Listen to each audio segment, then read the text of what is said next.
Ready to lose the hat and regrow the hair? With Serums by Hims, you can regain your hair and your confidence. Our serums are powered by clinically proven ingredients like minoxidil and finasteride, so you can grow thicker, fuller hair in 3 to 6 months. Your treatment is 100% personalized to your hair goals and comes at an affordable price that works for your budget, so you can step out with full confidence. Hats off to hair growth with treatment that works for you. Start today at hims.com.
Στο πλαίσιο αποχαιρετάμε το «Ιου, τι μυρίζει έτσι». Να μας γράφεις, Ιου, τι μυρίζει έτσι.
4 great dealerships under the same reputable ownership. At Naples Dealers locations, you'll find a premium selection of vehicles, a knowledgeable sales staff, expert service techs, and unparalleled customer service. NaplesDealers.com, delivering the car and the experience.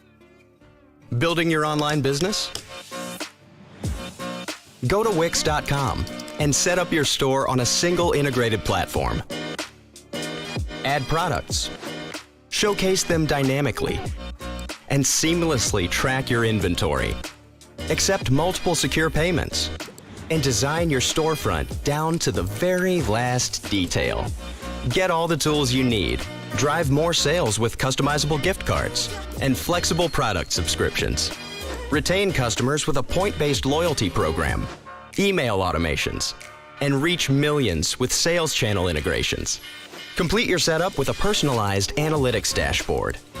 Make smart business decisions and shape the next phase of your business.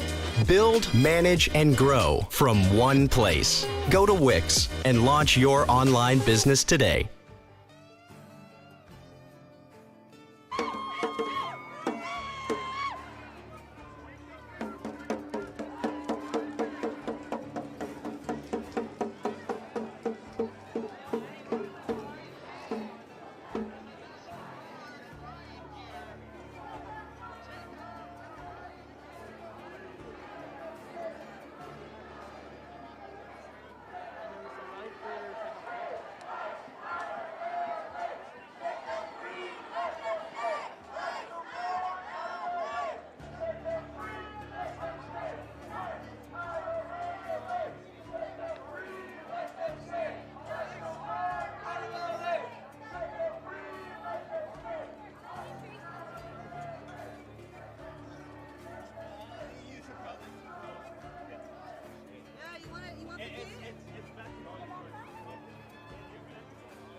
If I were you, I'd get the fuck out of here right now.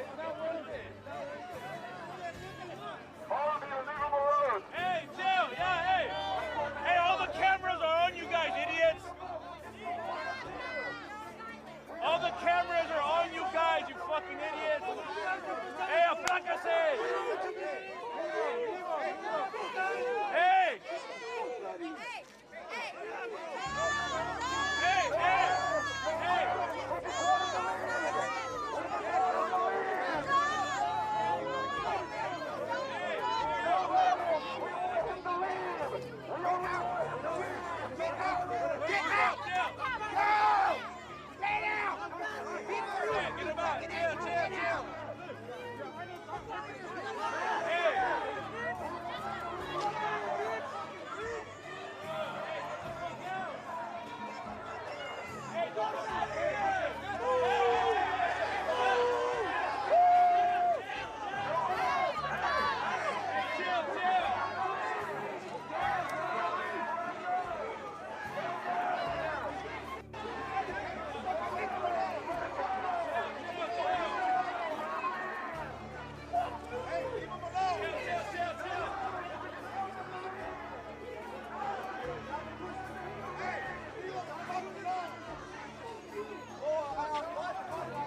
Exactly, exactly.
When you're backed up and need relief that's fast and gentle, like this.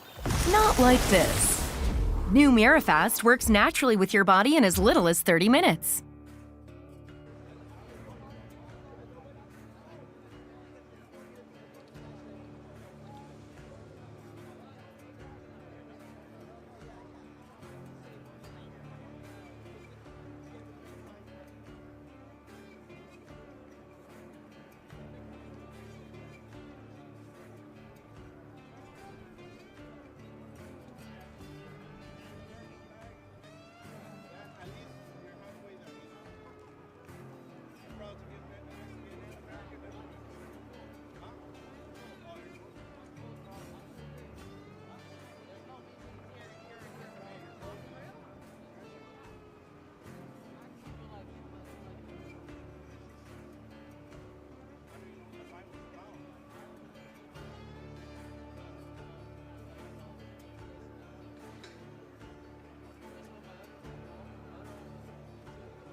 What are your rules of engagement as far as that weapon goes? Watch out!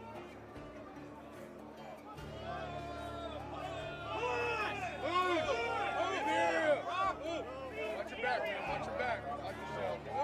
Move in the area. I joined that media crew. I don't even know who you're with. That's okay, watch that, touch it. In the area.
Refresh your deck with BioEsk Pressure Washer Deck and Fence Cleaner Concentrate. Stains and grime are gone in minutes. BioEsk Pro Solutions available now at Lowe's. 1 gallon makes 20 gallons of cleaning solution.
Who's the Paul unit that wants to push southbound Los Angeles? We're going to have to get a blocking force on your right side to make that happen. Just give me a second or two. I have no problem. You're going to get these cars cleared off. Moving eastbound Temple. Okay, copy on the eastbound push now towards Alameda. And same scenario as before, we're going to need a blunt force on the south side of the street. Otherwise, they're just going to run south on you. And the unit that has the info about the trash can with the license, where's that at?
Wix gives you the power of AI to build the website you need.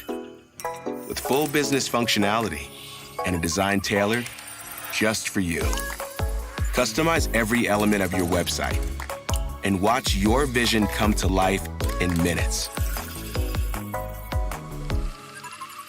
Control everything from the biggest tasks to the finest details. Personalized, optimized, ready to go live.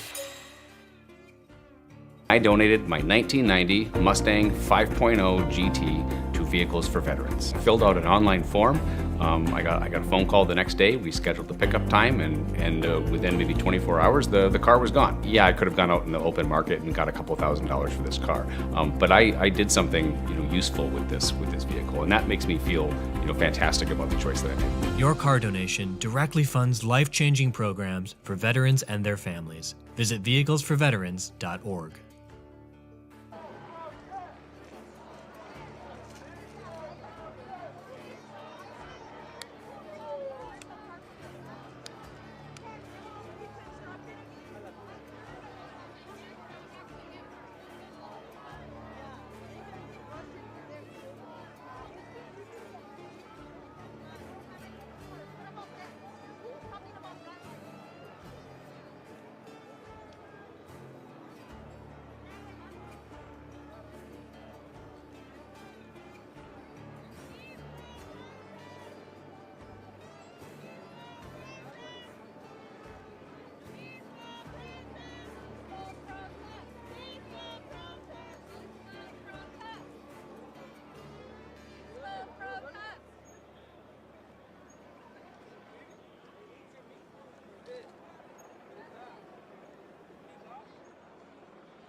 let them fucking take y'all!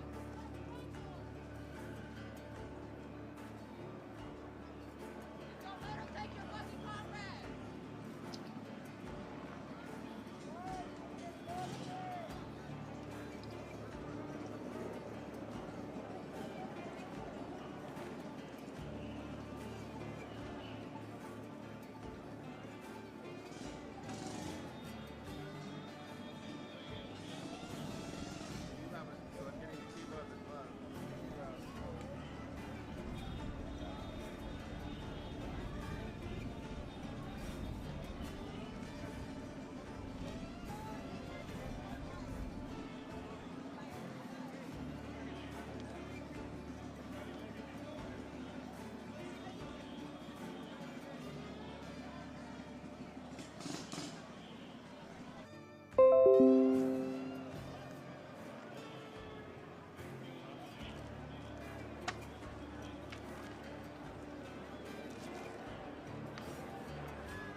New MiraFast works naturally with your body in as little as 30 minutes for faster constipation relief.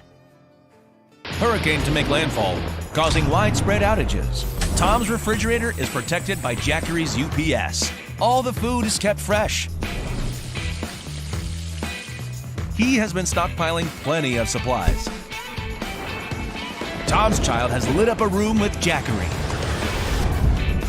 No noise, no fumes, no stress. Power your essentials, easy backup. Jackery Solar Generator Home Power 3000.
Most of them.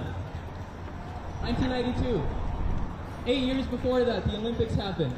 For the first time in LAPD's history, its budget doubled. And ever since then, almost every year, it just keeps doubling.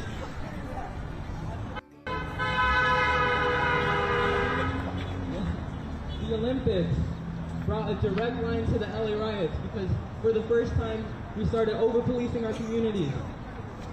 We started putting these people in positions of power where they could just beat us up. And now, yesterday night, Mayor Karen Baskett's on the phone and she's like, yeah, like, we can't do any violence because the Olympics are coming. If she really cared, she'd be on the streets with us. That's right. So I'll just end this one. And now there's people in the homeless and everything, trying to hide the problem. Yeah, a lot more to say, but no justice! No justice! Thank you.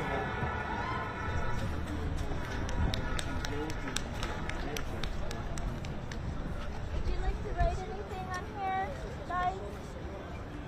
No? Okay. Oh, sorry. I'm talking to my kid. I'm sorry. Yeah, I'll write something right now. Sorry. I'm standing right here in fucking what you're about to be deployed. Fucking, I'm right here in front of the army right now. That's what I'm saying. Well, I just came to see pretty much fucking, this is where you're going to be deployed to. This is a fucking shame, bro. Yeah, this is a shame. You got these fucking young kids here, don't even want to fucking be here, and you got this idiot fucking sending them here. This is what I'm saying. This is what you're signing up for. This is exactly what you're signing up for. I'm going to send you a picture. Hold on, look.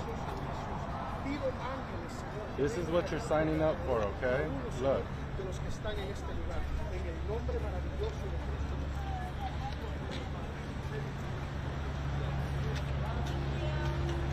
See that?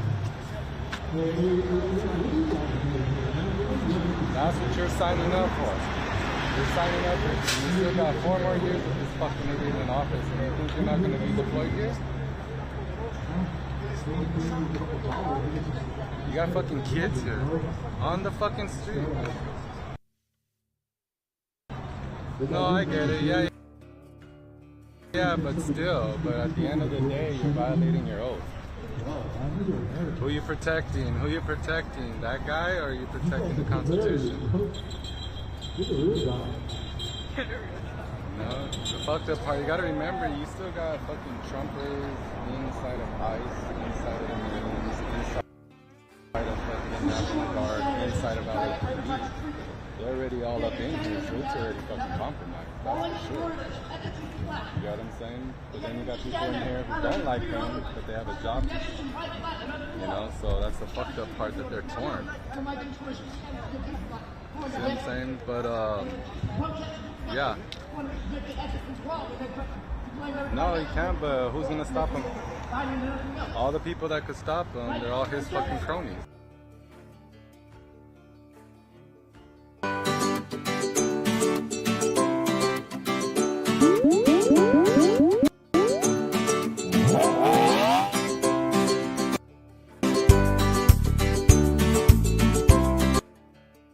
So I said when my tias are calling me talking that they got deported, I told them, well, this is what you voted for.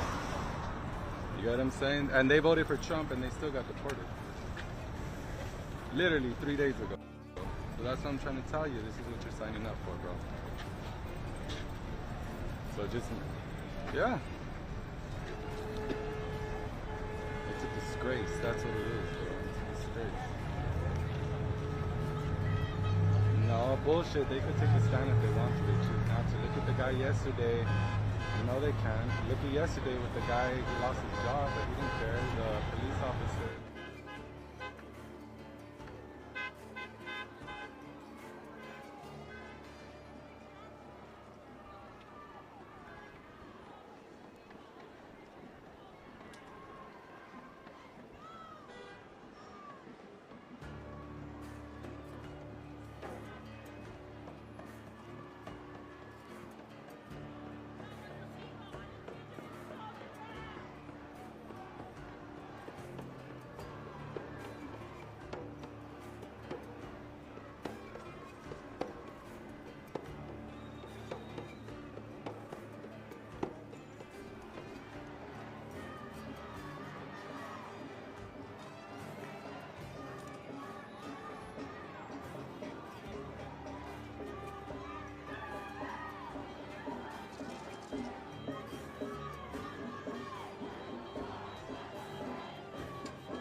Do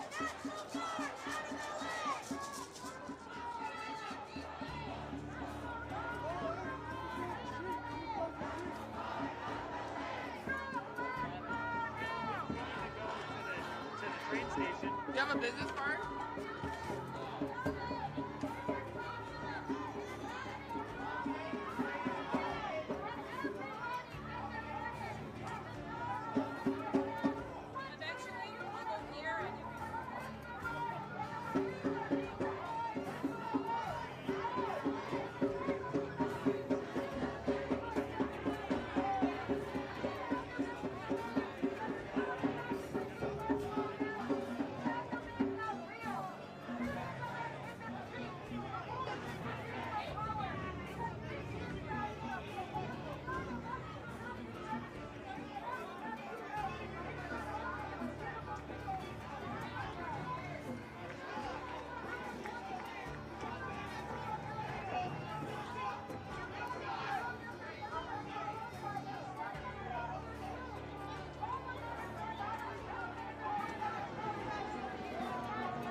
fucking with your own people. That's fucked up.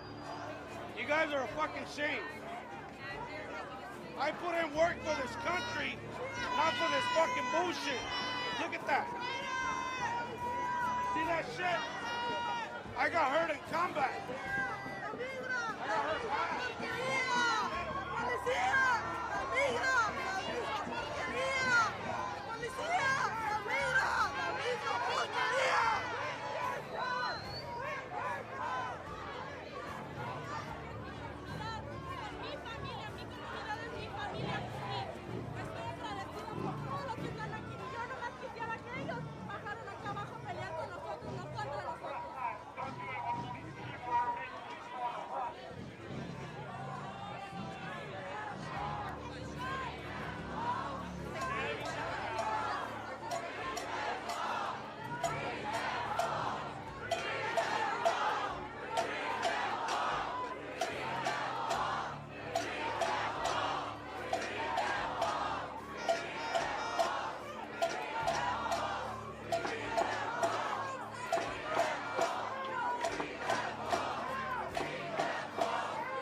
Take it off! Woo!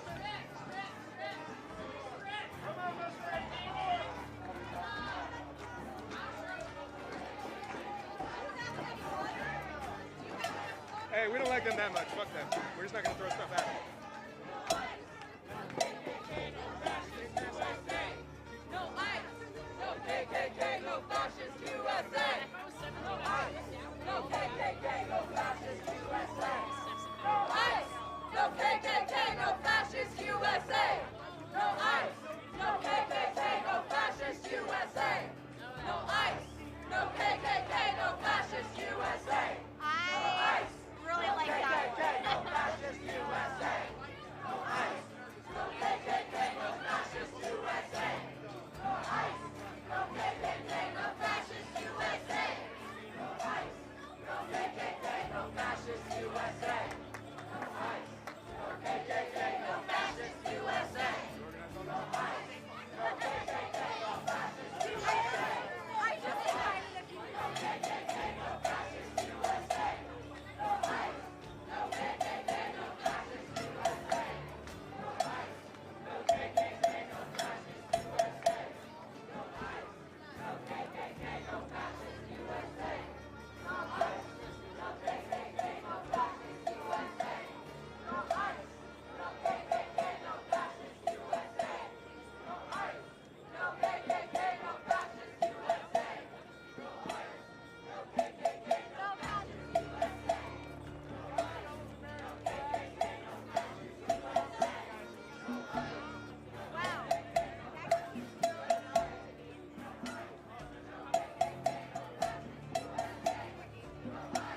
Democracy depends on a free press. Please support our independent journalism at democracynow.org/give. We begin today's show in Los Angeles, where President Trump has deployed the California National Guard in defiance of California Governor Gavin Newsom and Los Angeles Mayor Karen Bass. This comes after protests erupted against ICE's military-style raids in and around L.A. The Secretary of Defense, Pete Hegseth, has also threatened to deploy 500 active-duty Marines from Camp Pendleton. White House advisor Stephen Miller labeled the ICE protests an insurrection. On Sunday, Trump warned this could be just the beginning of deploying troops on U.S. streets. We're going to have troops everywhere. We're not going to let this happen to our country. We're not going to let our country be torn apart. Earlier today, Trump wrote on social media, "Looking really bad in L.A., bring in the troops," unquote. California Governor Gavin Newsom plans to sue the Trump administration today. He wrote, quote, "Commandeering a state's National Guard without consulting the governor of that state is illegal and immoral," unquote. This marks the first time since the 1960s a president's deployed the National Guard without a governor's request. Vermont Senator Bernie Sanders said Trump is, quote, "moving this country rapidly into authoritarianism." California State Senator Scott Wiener said, quote, "This is what fascism looks like," unquote. On Sunday, police forces in Los Angeles fired rubber bullets, flashbang grenades, and tear gas at protesters who gathered to condemn the ICE raids and deployment of the National Guard. Sunday night, L.A. police declared all of downtown Los Angeles an unlawful assembly. Over the past week, federal immigration agents arrested about 118 people in the L.A. region. On Friday, agents also arrested David Huerta, president of the California branch of SEIU, that's Service Employees International Union. He was charged with obstruction, needed to be treated at the hospital because of his injuries. He remains in custody. On Sunday, Los Angeles Mayor Karen Bass decried the ICE raids and the Trump administration's response. What we're seeing in Los Angeles is chaos that is provoked by the administration. When you raid Home Depot and workplaces, when you tear parents and children apart, and when you run armored caravans through our streets, you cause fear and you cause panic. And deploying federalized troops is a dangerous escalation. This comes as Trump's border czar, Tom Homan, has threatened to have Mayor Bass and Governor Newsom arrested if they interfere with federal immigration enforcement. Homan spoke to NBC's Jacob Soboroff. You cross that line. It's a felony to knowingly harbor and conceal an illegal alien. It's a felony to impede law enforcement from doing their job. Do you think that the mayor of LA is doing that? If she crossed that line, we'll ask the DOJ to prosecute. Do I think she's crossed the line? I don't think she's crossed the line yet.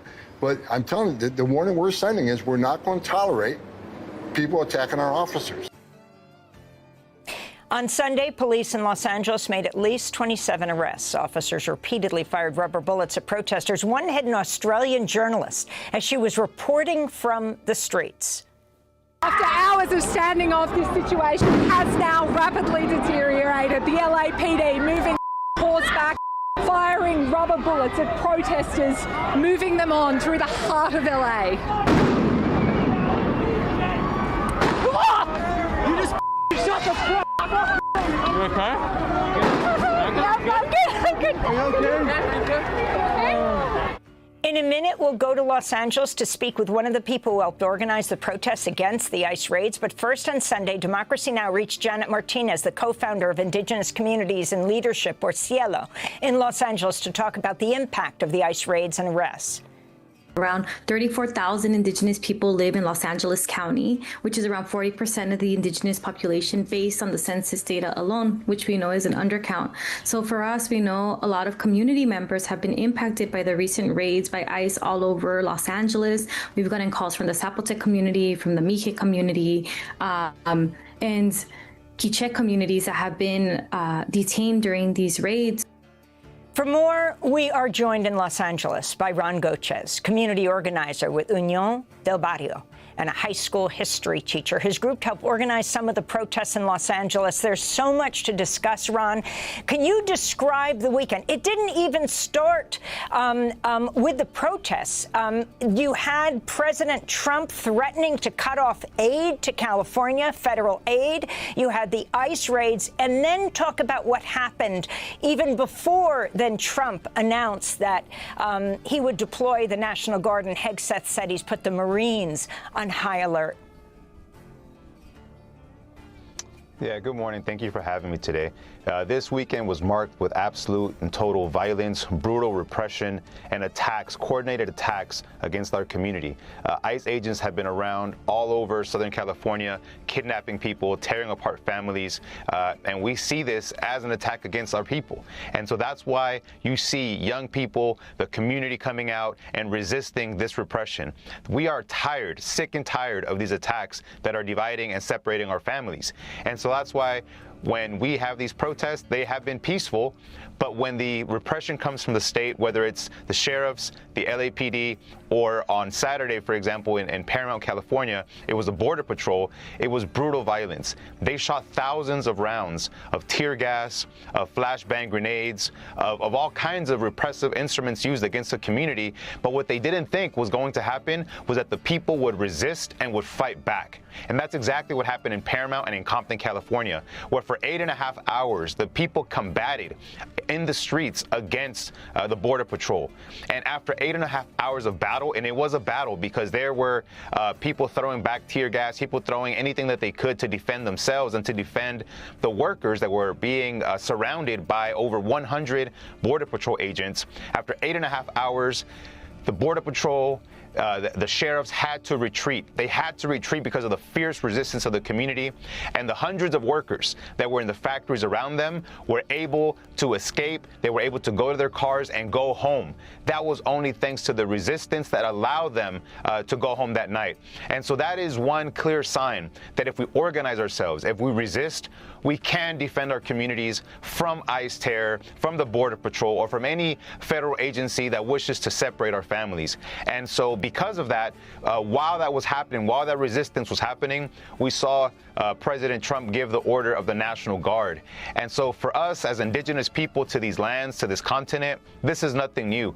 The military going after us is nothing new. The United States and this part of the country is a result of a military invasion of Mexico. And so we know what's coming. It's more repression, but what they have to know is that they're also going to face more resistance from the community. We don't want to be violent, and we don't advocate for violence, but when they use brutal violence against our people and kidnapping mothers and fathers from children is violent. When they do things like that, we have every right, every historic right to defend our communities by any ways that we can, and we're going to continue to do so.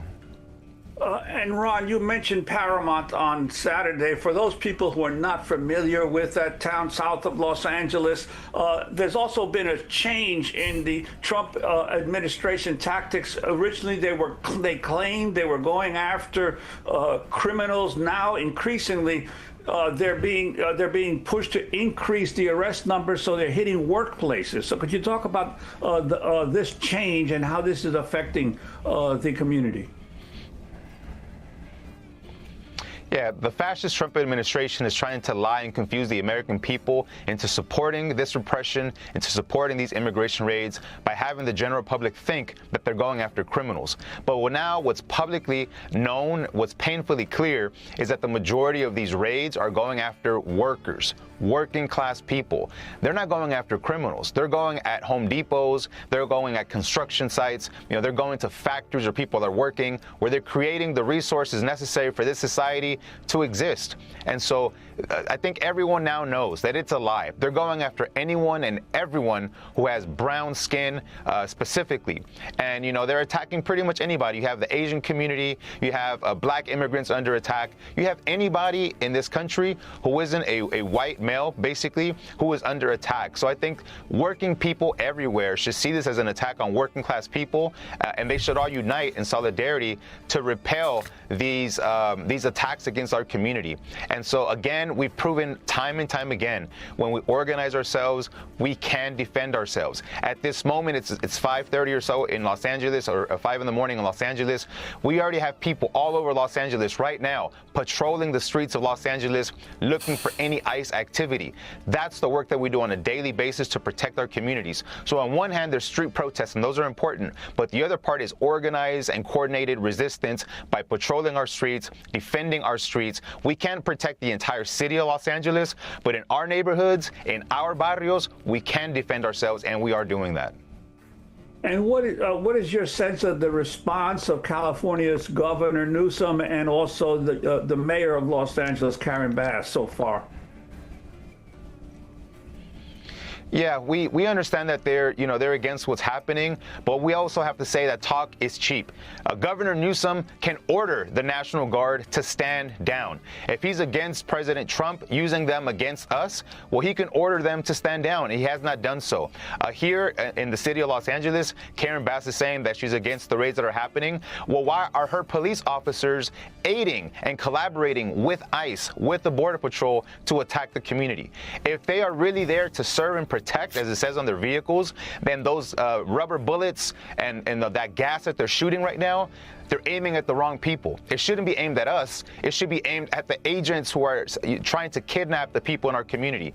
But obviously, we know we cannot expect help or support from the police, from the sheriffs here in Los Angeles. Even though we live in a state that's run by a Democrat as a governor, we have a Democratic Party mayor, we have Democratic Party council members, we cannot expect for them to defend the people. Only the people will organize and defend themselves, and that's what we're doing right now.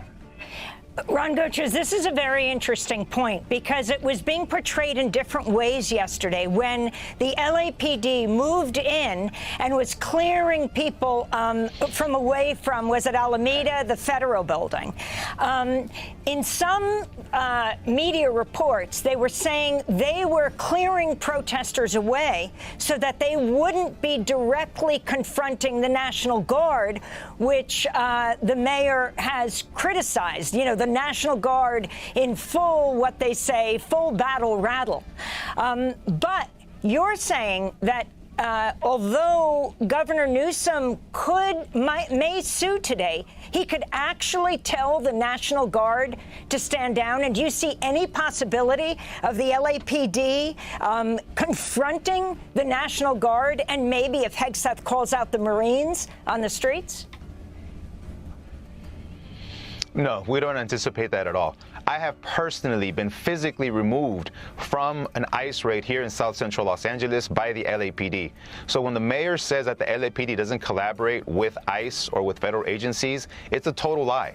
While you may not have LAPD officers on the streets asking people for their citizenship or detaining people for immigration reasons, what you do have is the LAPD, the LA County Sheriffs, the CHP, or any law enforcement agency that's here locally. They are collaborating, they are protecting the operations. They close down the streets around operations so that ICE can do their kidnappings of our people. And so that is a direct collaboration. And here in Los Angeles, if it wasn't for the repression of the LAPD, of the LA County Sheriffs, you would have thousands of more people who would be resisting against these ICE raids. But it is the police, it is the sheriffs who are basically protecting the operations and protecting everything that's happening against our community. So do we anticipate, do we expect the police to join our side? No. But what we can say is that a lot of those police officers here in Los Angeles, a lot of those sheriffs, and a lot of those National Guardsmen and even Marines, if they come here, a lot of them are Mexican, are Central American, are the sons and daughters of immigrants. In fact, here in Los Angeles, there's hundreds of LAPD officers who are DACA, meaning they're undocumented as well. And so they have to see that they're being used by the Trump administration to use violence against their own people. So we as Unión del Barrio do call on them to stand down. Do not raise your weapons against your own people. This is like your mother, your auntie, your father that you're repressing. So we do call on them to join us, stand on the right side of history, do not support the Trump administration, support the people. Because what we're doing is fighting for justice. We're fighting for the righteous, the right to live and to exist and to work and to feed our families. There's nothing extreme about that. We just simply want to work, we want to live, and we want to have a dignified life like anyone else deserves. So we're seeing resistance right now from the people in Gaza resisting and fighting for their lives to us right here on our own historic homeland, our indigenous land here. We're fighting for our lives as well. And we're going to continue to do so, whether it's the police, the National Guard. You know, we don't want violence. We don't want violence. But we also aren't going to sit by and see our people be kidnapped and see our community be attacked by any federal agency or local law enforcement. We won't do it. Ron, what's happening to those who've been detained? Angelica Salas, the executive director of the immigrant rights group Churla, said lawyers don't have access to people detained Friday. Have they been released? What's their status? And do you know about the status of David Huerta, the head of SEIU, the Service Employees International Union? We heard he was sent to the hospital with injuries and he's been detained. Yeah, what we know right now is there's no due process for the majority of the people. People who get detained, we have reports and we have confirmed reports that people who get picked up in the morning in Los Angeles, by the same day in the evening are already in Mexico City. That is confirmed. You cannot have due process in less than 24 hours. It's absolutely impossible. And so people are just being shipped immediately, across the border and to many places. We have confirmed cases of Mexican citizens, Mexican nationals who have been deported to Guatemala and dumped into Guatemala, a country that they have never been to and don't belong in. And so that's what's happening on the ground here in Los Angeles. Yesterday or Saturday, I don't know, today it's just been one long day of resistance for us, but elected officials have gone to the detention center where hundreds of our people are being kept, and they demanded to be allowed to enter so that they can view the conditions that the people are living in. Places like these are basements that have no restrooms, they have no sanitary conditions for the people. There's not enough food and water for the people. Those are the reports that we're getting. They were denied entry. They were not allowed to see inside to see how these people are being treated. So it's a real crisis right now for our community, and that's why we don't want to wait until our people are kidnapped and taken into detention to take action. That's why we do community patrols every day in the morning around our communities to try to prevent our people from being kidnapped. And when we say kidnapped, that is the exact word that we need to use, because the state is using brutal violence to separate us, to take us against our will from our families, from our homes, from our jobs, and to take us somewhere else. So that by definition is a kidnapping, and that's what we're fighting against, because we know that our people are not going to have due process. If lawyers and elected officials aren't being allowed to enter detention facilities to see their conditions that the people are living in, what makes us think that the people inside are going to have any type of human rights? We know that it's not happening. And Ron, I wanted to ask you about President Trump's calling in of the National Guard, the use of flashbang grenades, of rubber bullets, of tear gas against the protesters. A reminder that back on January 6th, when a mob stormed the Capitol and tried to prevent the certification of election, there was no use of flashbang grenades or of tear gas or of rubber bullets against that mob. And yet here, it has been used, and the president is claiming there's an insurrection. Yeah, we know that the violence is going to be against us, against our community.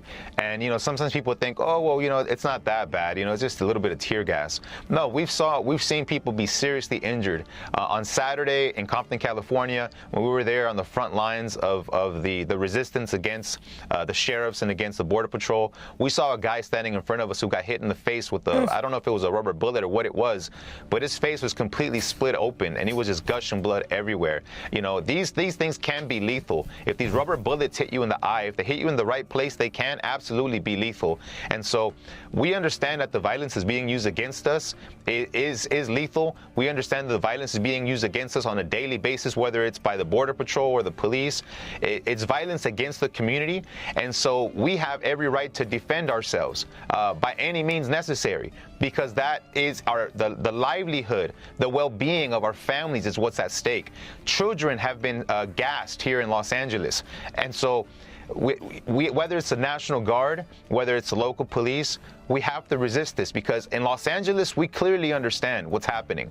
The Trump administration is trying to make an example of Los Angeles. Los Angeles is the heart of the Mexican and Central American community here in the United States. And so they think that if they can break us, they can break anyone in the country.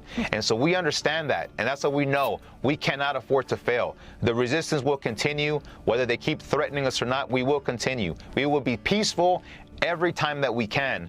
But if we face violence, where we have to defend ourselves, we have every human right to do so as well. Democracy Now! Is funded by viewers like you. Please give today at democracynow.org/give.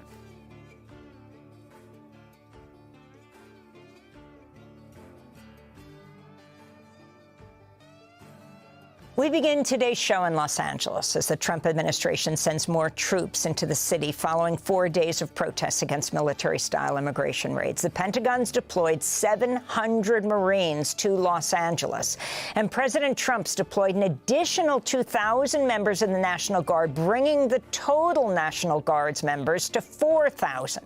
On Monday, the state of California sued to block the use of National Guard troops. We'll speak to California's Attorney General Rob Bonta later in the broadcast.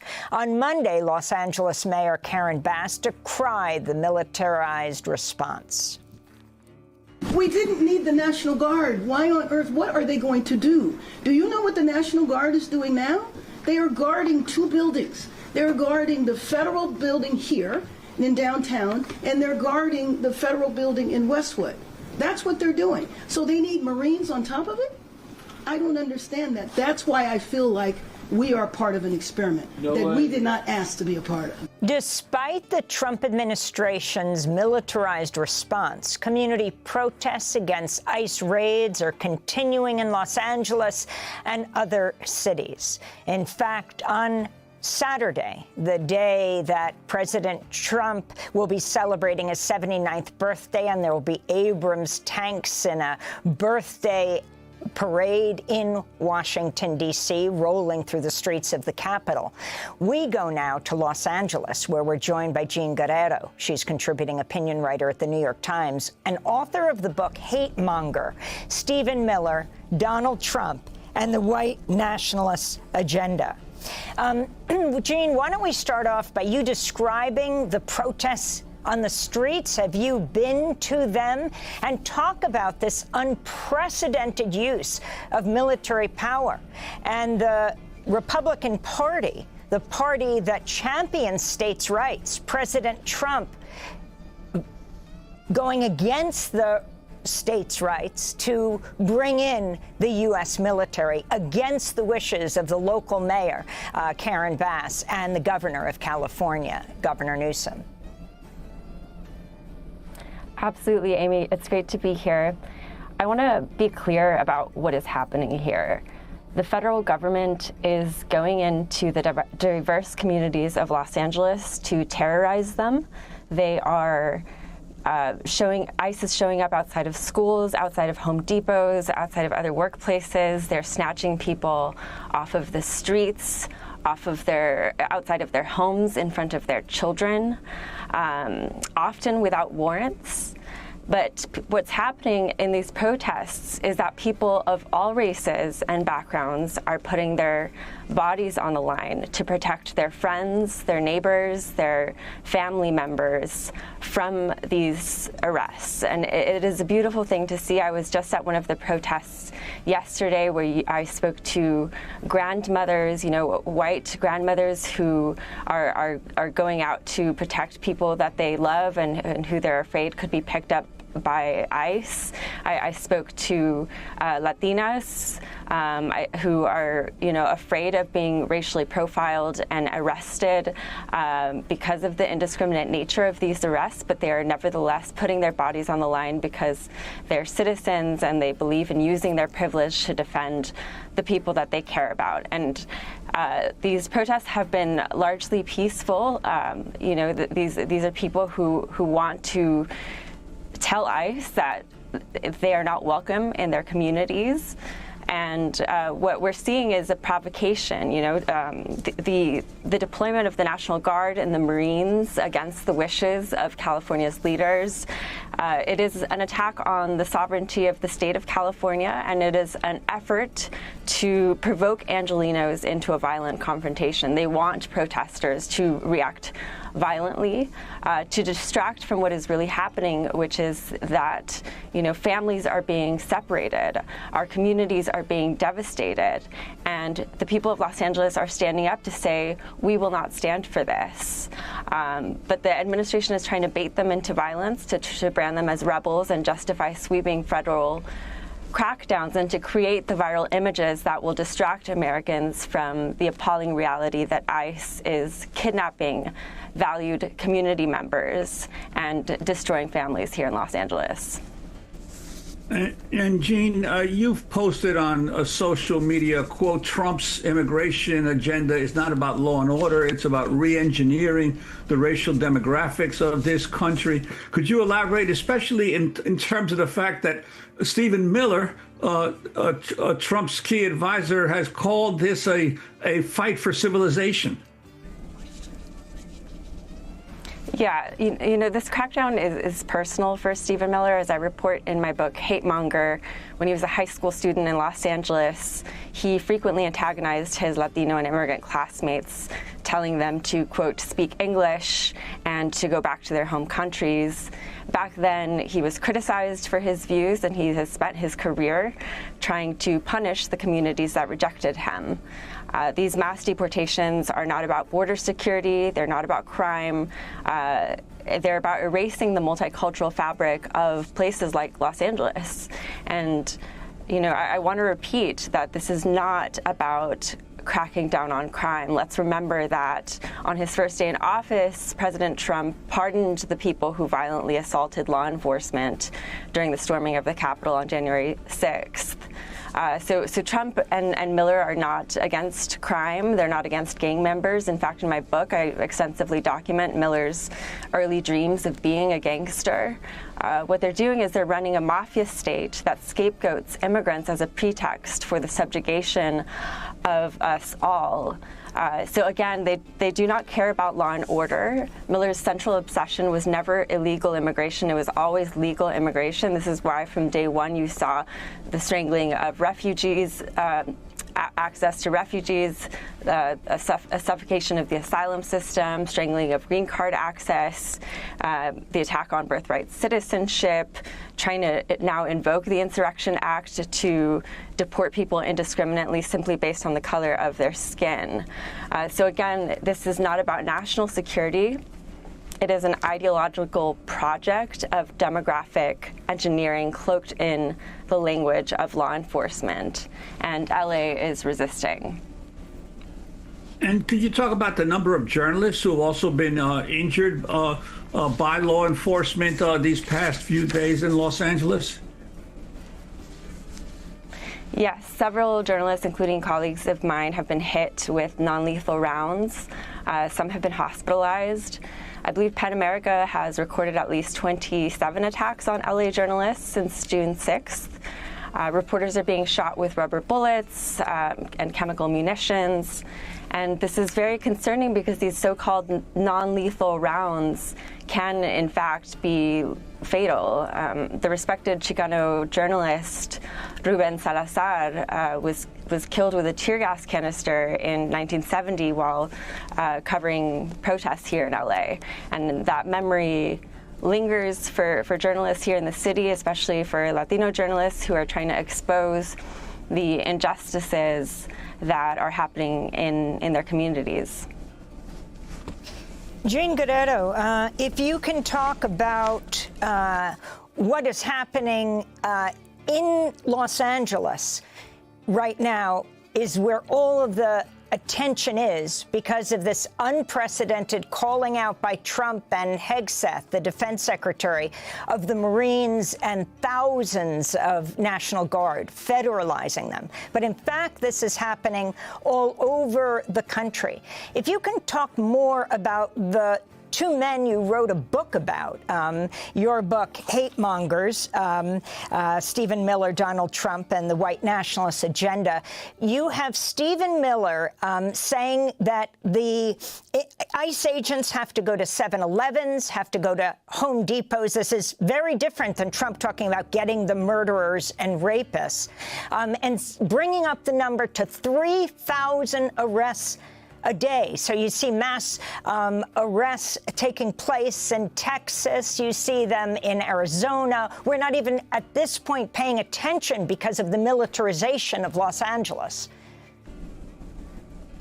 Exactly. Yeah, I mean, what you're seeing is sort of exponentially what we saw during the first administration, which is resources are being diverted from serious homeland security investigations, from serious drug trafficking and human trafficking investigations to try to meet these quotas of human beings rounded up to satisfy Miller's appetite for cracking down on immigrants, whether they're legal or whether they're here illegally. And one thing that has not gotten enough attention, and which I want to underscore, is that what's happening in LA is people are risking their safety not only to resist what is happening, not only to resist these kidnappings of their valued community members, but to document and to expose and to bear witness to what is happening. They're recording videos of mothers being torn from their children, being arrested outside of courthouses, of pregnant women being roughed up on the streets and being detained, of fathers being separated from their weeping daughters. And these images are crucial because each act of documentation is chipping away at the alternate reality that Trump and Stephen Miller have created, this alternate reality in which they're cracking down on gangsters and rapists and serious criminals. I cannot emphasize the importance of this enough. The administration is ramping up deportations to a never-before-seen level, which means that they are more visible than ever. They used to happen in the shadows. Now people can see it happening everywhere, and people are taking out their phones. They're recording what's happening to their family members, to their friends, to their neighbors down the street. And as a result, these deportations, these arrests are becoming much harder to misrepresent. And this is a threat to the narrative that Trump and Stephen Miller have spent years putting out there. And so I really believe that if Los Angeles refuses to be baited into violence and instead stays disciplined and continues to dedicate themselves to relentless exposure of how ICE is kidnapping innocent people and what they're actually doing to valued members of our community, I think this can all end up backfiring on the Trump administration, and that Trump's attempt to provoke chaos in our communities will end up collapsing under its own cruelty. And Jean Guerrero, I wanted to ask you about the conflict, obviously, that has arisen between the elected officials in California and the Trump administration. I was there as a reporter back in 1992 at the Los Angeles riot back then, and there really is no comparison between the events of the past weekend and 1992. Back then, more than 60 people were killed.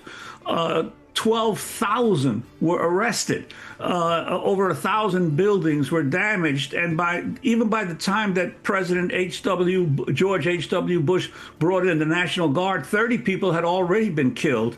And he did so at the request of a Republican governor, Pete Wilson, and the Democratic mayor, Tom Bradley. Talk about the difference between how the elected officials are responding here and the excuse that Trump has used to call in the National Guard and the Marines.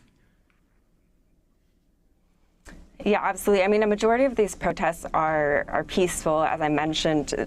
You see children at these rallies. These are demonstrations of people who are simply trying to peacefully demonstrate and tell the federal government that they do not want these kidnappings of the people that they love. in Los Angeles. The last time that you had a president issue this, send the National Guard against the governor's wishes, I believe was in 1963 to enforce desegregation in Alabama. So it is really unprecedented, and honestly, it's textbook authoritarianism. I mean, you now see, Trump talking about arresting Newsom and other California leaders, and on the one hand, this is shocking, but on the other, it's completely predictable. I mean, this is what authoritarian governments do.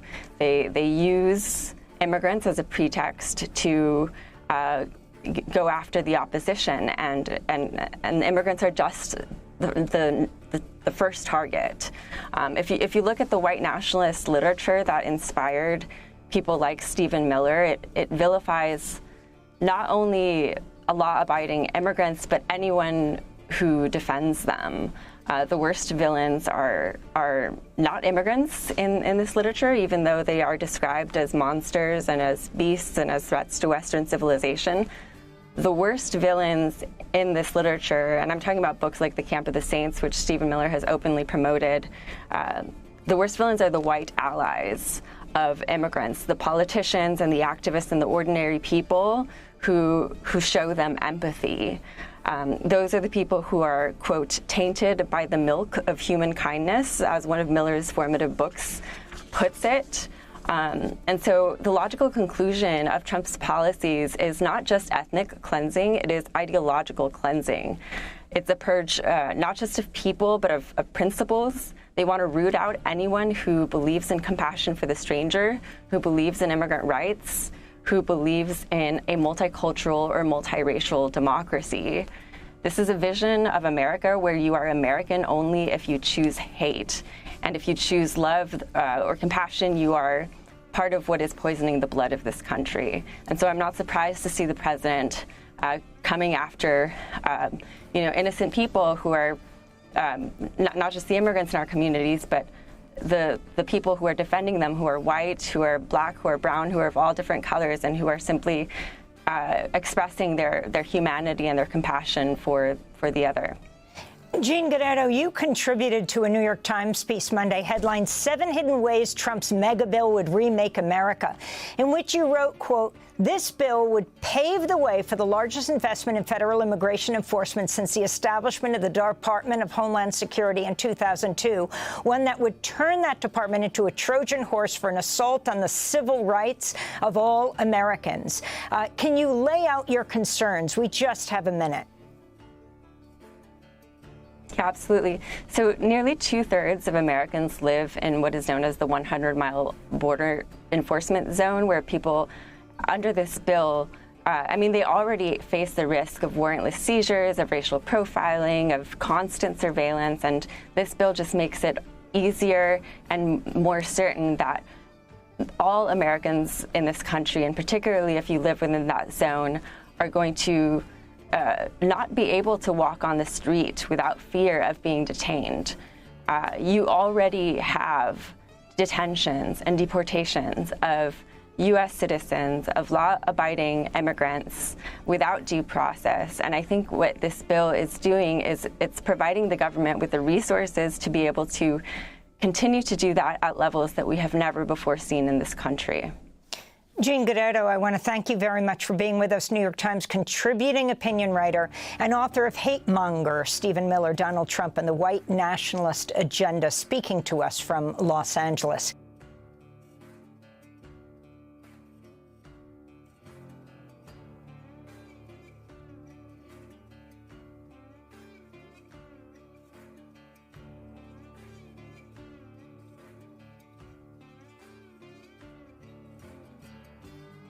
Hey, everybody. Thank you for being here. I'm really excited today to talk to former Secretary of Transportation, Pete Buttigieg.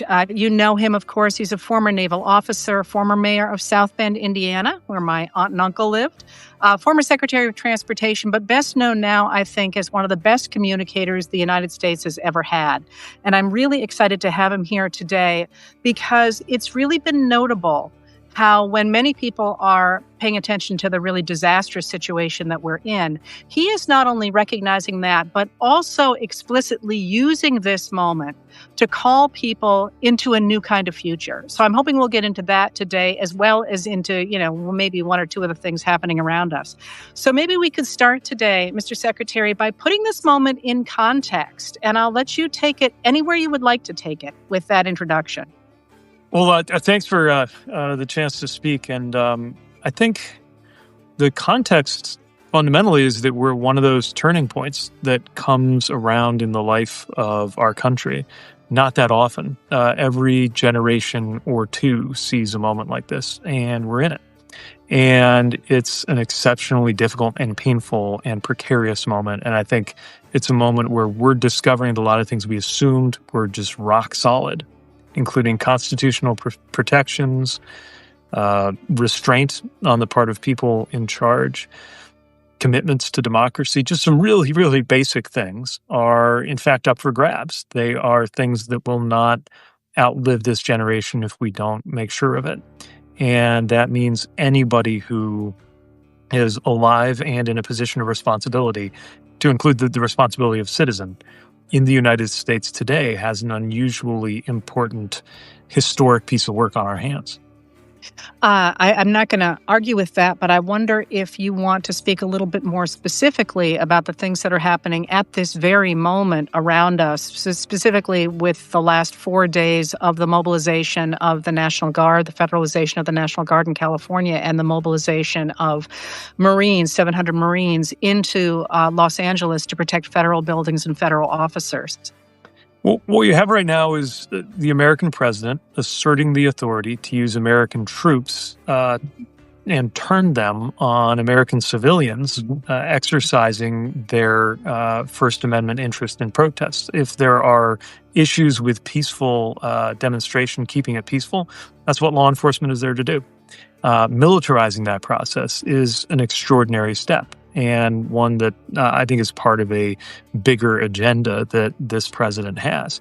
And it's not been invited by state or local leadership. I think maybe one of the biggest things to bear in mind here is that this is a test for a lot of people who have expressed principled commitment to freedom in the past. I mean, one of the things I'm thinking about is if you're... All right, one or the other of us has frozen. I'm going to hope that you... Okay, go ahead. Okay.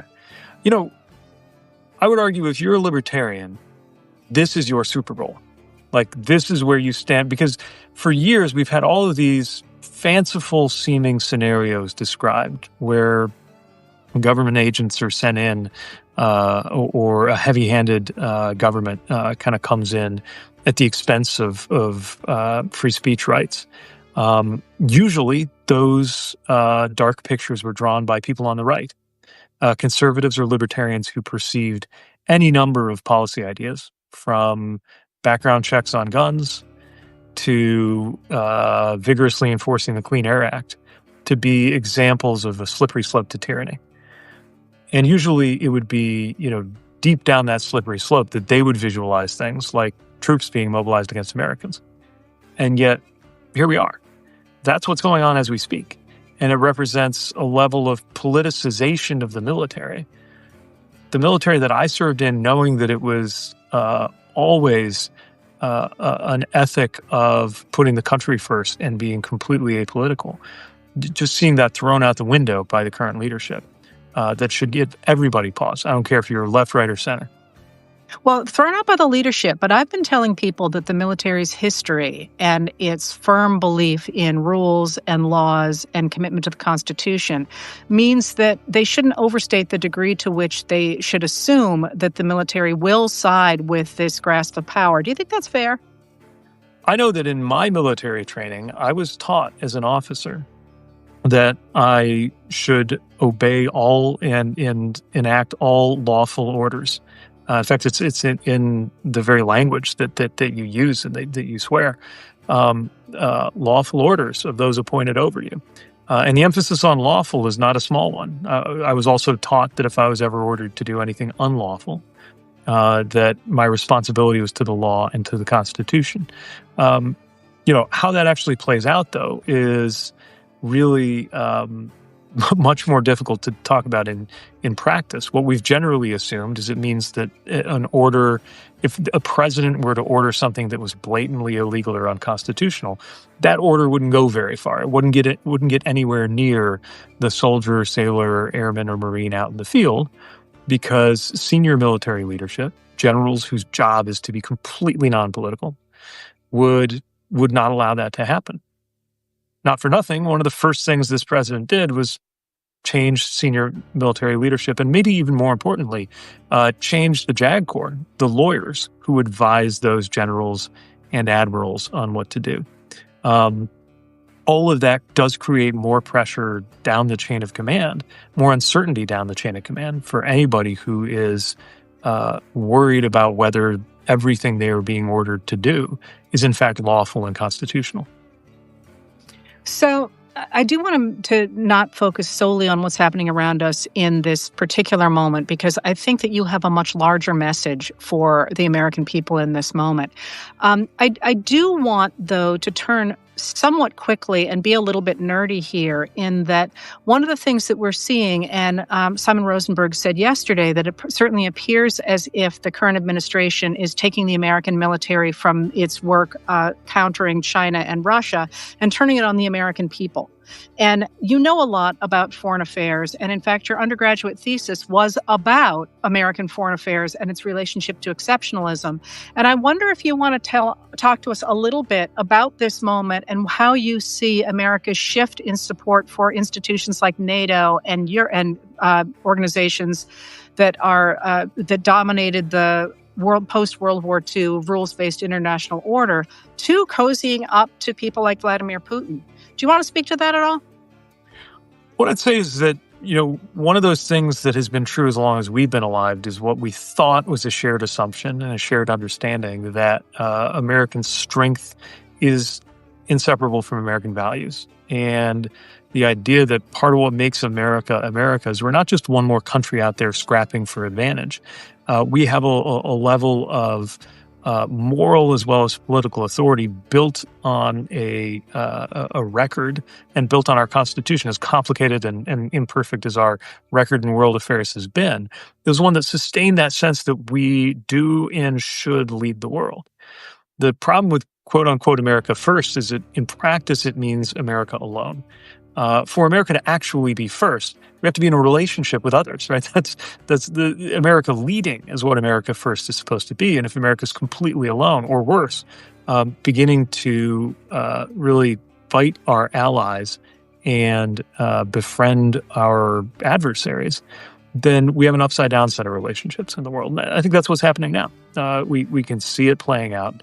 Longtime allies with whom we have built trust over the course of decades being shoved away, and very real adversaries, notably including Putin's Russia, being welcomed in or cozied up to. I think most Americans get that there's something wrong with that.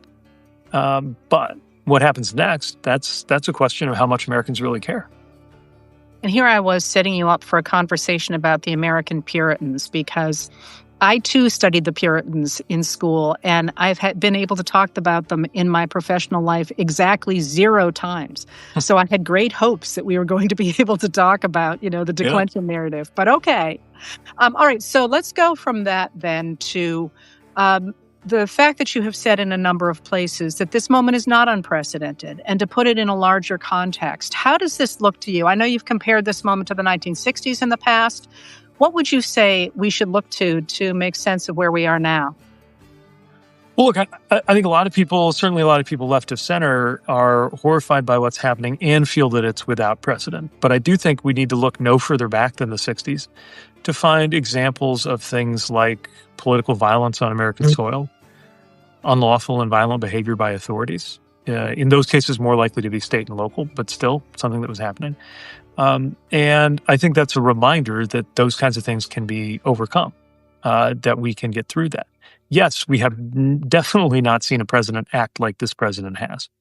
No question about that. That doesn't mean we're completely unprepared by experience for this moment.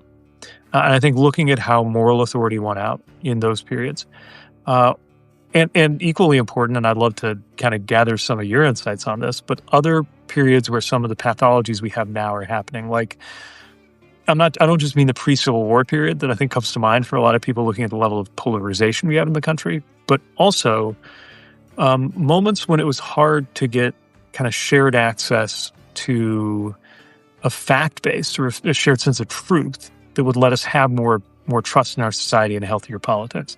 I'm thinking about the fact that we, as people sometimes lament, don't have a Walter Cronkite saying that's the way it is. We don't all watch the same news broadcasts. We're all getting different information from our different feeds.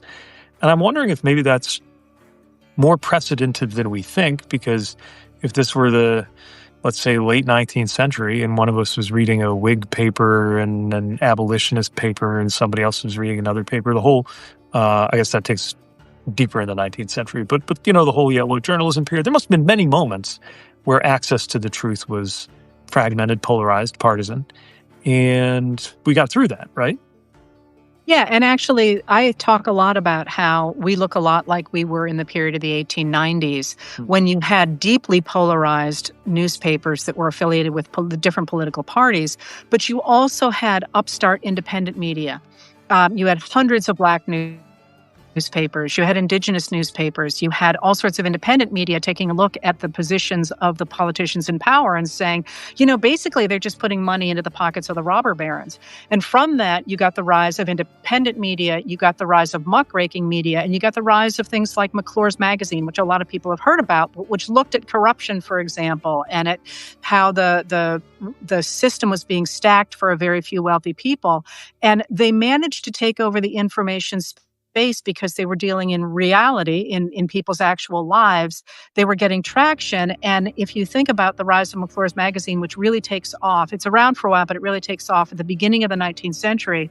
By 1912, every single person running for president, and there were 4 people on the ticket, but 3 major people on the ticket, every single one of those people was running as a progressive.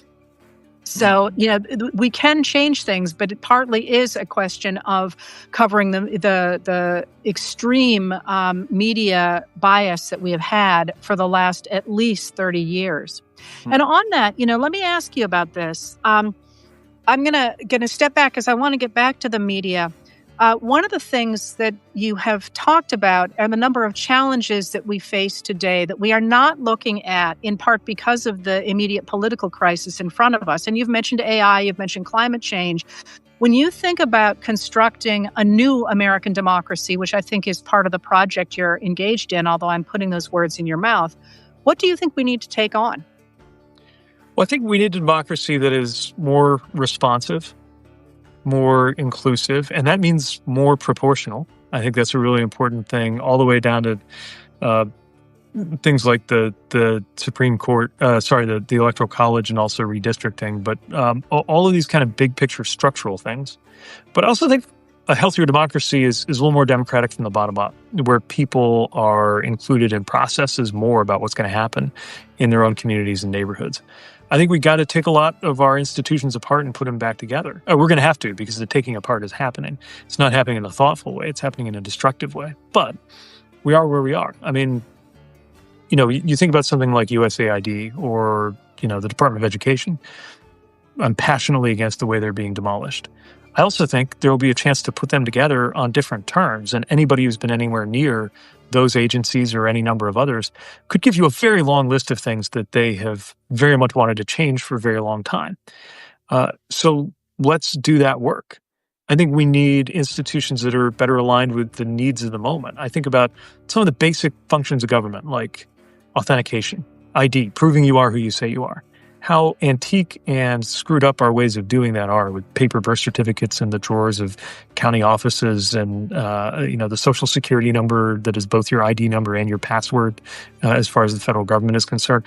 All kinds of things that are just technical design, all the way through to deeply moral questions about what it would mean for the Supreme Court to be more responsive to the American people than the way it is currently set up. And I think all of that should be on the table, given that we are living in a moment where clearly the democracy we inherited was rickety and had huge vulnerabilities, or else we wouldn't be here. I have to laugh that when you think about this, you look at bureaucracies, and I agree with you, but I look at the political structures that we have, and it's interesting that we come at the same question in very different ways. But tell me what that looks like. Like literally, if you are trying to say, I want to modernize American systems, or I want to end gerrymandering, or I want to, my big thing is higher taxes on the very wealthy. What does that look like? How do you rebuild an institution like USAID, or maybe not that one, because that, of course, involves other countries, but an institution that we care deeply about that has been gutted? How literally does one go about saying, hey, we need about 149 people, and so we need 40 parking spaces? How does one do that? Well, look, part of why we're stuck is that a lot of the machinery we have for doing that is a Congress that has become just maladapted to its job. That's why I do think it's a little easier to do closer to home, because it requires coalitions that cut across the regular boundaries and are not locked in by the disproportionate party structure we have.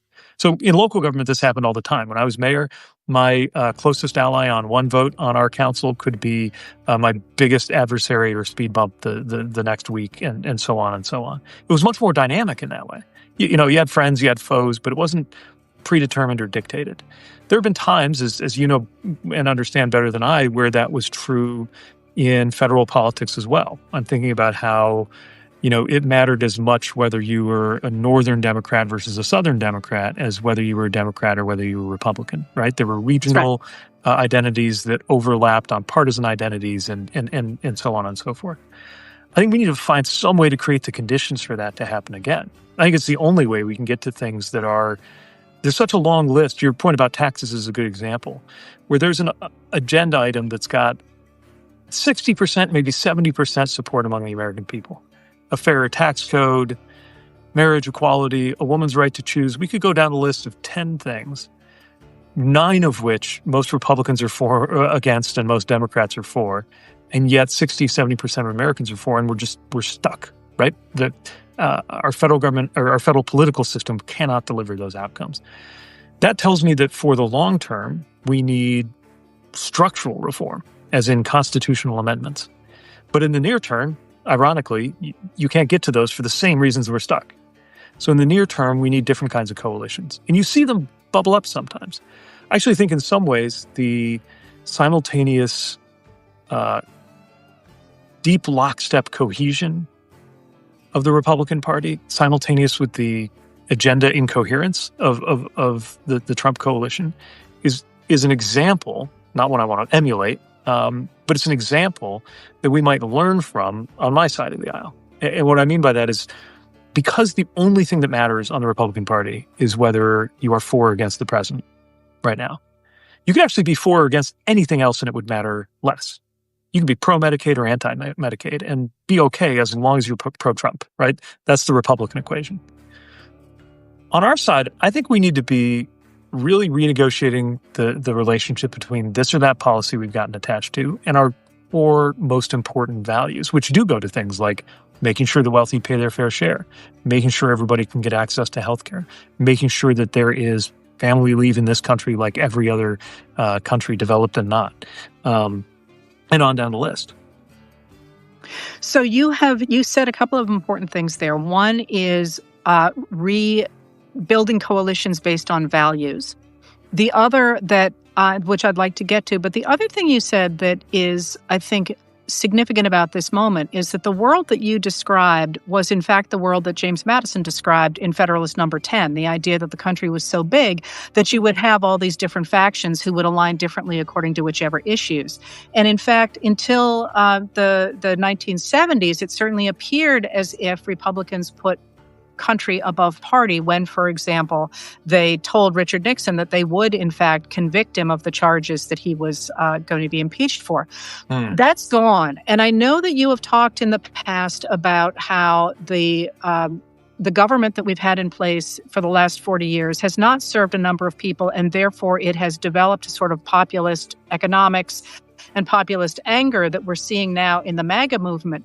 But can't we make an argument, I would make an argument anyway, that the reason we're at this place is because a certain group of a radical right faction weaponized language and rhetoric to convince a number of Americans that the very policies that they were putting in place were deliberately being put in place by Democrats. I mean, to me, in many ways, it's a rhetorical argument that we are now seeing has created a false reality for a number of people who cannot seem to get out of it. Yeah, there's no question that bad faith and lying is part of how we got here. And, perversely, I think the fact that on both parties' watch, income inequality, for example, and wealth inequality continued to rise to really frightening levels in the U.S. Perversely, it created fertile ground for politicians like those now in charge who are actively making it worse. At the same time, I don't think that absolves my side of the need to have done more to not let it come to that, not let the ground be that fertile. So yes, of course, I think most of the problems that I would castigate our country and in some cases my own party for not solving. Obviously, I wouldn't have the political perspective I did if I didn't believe that our answers were better and that the other side's answers are making it worse, and often they make it worse on purpose. Having said all of that, ultimately what matters, especially for the purpose of building social and political trust, is results. And if the results weren't there, and they're definitely not there on things like inequality in this country, we really do have to go, I think, deeper and deeper back to basics. I'm not going to argue with you because obviously that's what I do, but I will push back on you on that. The Biden administration did deliver results. I watched them every single night. You invested in transportation. You invested in infrastructure. You managed to make the wealth inequality in America significantly less than it had been before 2021. I mean, I could go down this whole list. Insulin cheaper, the best economy in the world, and so on. And the payment for that was to be turned out of office. As you know, I can imagine I'm pretty passionate about that. Look, yeah, we, for example, at the department where I serve, we delivered about 20,000 transportation projects and set into motion tens of thousands more. So all that my successor has to do to match my record of the most projects done by a DOT is to follow through the ones that were funded the day that President Biden signed that infrastructure deal into law. I believe, I know this might sound naive to some, I believe that had there been more time to show the results of the work that was already well underway to make things more affordable and to build more, the politics might have played out a little differently. But this brings me to the second half of what needs to happen. The results need to happen, and you don't necessarily get credit for those within 1 year or 3 years or 5 years. Take the Affordable Care Act, right, which was politically toxic for the first few years that it was around, and only now is appreciated and widely defended. But the other part is we need to work through some truly novel problems in our information ecosystem that make it very hard for people to see and feel that, right? So there are people who were left out of the economic improvement that happened in the first part of this decade and had every reason to be frustrated and to maybe make their number one voting issue being just who's going to shake things up more. There are others who were economically okay, but also believed that America had its highest unemployment rate in decades. About half of America believed that around Election Day. That points to a different set of problems, an information problem. And I think in many ways, the challenge for anybody practicing politics and policy right now is how to cut through the noise and cut through those information silos. And I was hoping you would go there because, of course, that is a project a number of people have underway. How do you see that playing out? Do you feel like we're doing a decent job of it now, or we are so far behind now with the rise of right-wing podcasts and so on that we're simply never going to regain a foothold in that information space? I think nothing in that space is permanent. So it's true that some on the right gained an edge, I think, and got a few years ahead. I don't think any of that is necessarily locked in. But I think my side can do a better job in terms of tone, approach, and the messengers going into those spaces. But I also think no matter how good we get at that, we also need to pay attention to how money is moving through the system, amplifying some voices, suppressing others, or at least downshifting the level of attention that goes to others. And that's a tougher thing to deal with, especially with the level of money in our politics and a Supreme Court that said that it can stay that way. All right, I want to transition with that into looking forward because, as I say, there are a lot of people who are complaining in the United States these days about everything that's wrong. And one of the things that has been a shining light over what you have been doing is that you're talking about using that as propellant, if you will, to envision something new. But one of the things that I think that maybe we can make that transition with is AI. Because, of course, one of the things that many people are approaching as a real threat to the future is AI. Other people look at it and say, you guys are crazy to worry about this because nobody wants to use it. It has to be forced on us. And so far, it's not making any money. And then there's a third group that says it's a tool. Where do you stand on that? And how do you think we're going to have to worry about or enjoy AI in the next few years? Not 20, but 10. Well, I think, first of all, we are underreacting, even now, with all of the attention and excitement around AI. I don't think there's a widespread appreciation of how much is changing as we speak. And every time I look at the timelines, they grow shorter. It's kind of the opposite of my first experience with this stuff, which is, 10 years ago, I chaired a group of mayors dealing with automation, mostly in the context of automated vehicles. Everybody confidently predicted that they'd be in widespread use within 7 years. And 7 years later, I was in federal policy working on dealing with these vehicles, and they were still saying they were 7 years away. So we were humbled by that. But what's happening now seems to be the reverse. Every time I see a timeline adjusted, it's adjusted in the direction of things happening faster. And my fear is that this AI conversation is being treated mostly as a tech discussion that should be interesting to people who think of themselves as interested in tech. I think it's fundamentally got to be a policy and political and moral and economic conversation. In your framing, I guess I would come down on the side of those, maybe this is the tool category, who see this as something that could benefit and could harm us, and which way that goes is mostly a question of what we do with it. I don't think of it as something you can be sort of for or against any more than you can be for or against the weather. It is happening. It is happening quickly. And I would prefer that it happen in a way that is led by American norms and values versus some of the other countries that are developing it. I'm sorry. Go ahead. Just to say, it can bring so much benefit on everything from vehicle safety to cancer research, and also enormous disruption and enormous harm. I don't just mean the extinction level events that some people write about and fantasize about. I just mean what happens when a huge percentage of jobs, by the way, largely white-collar jobs, are being done capably by these AI programs, not even in 10 years, but maybe in 5. That is tectonic. We haven't dealt with that kind of disruption economically probably since the Industrial Revolution. I was going to say the railroad. Say again? I was going to say the railroad.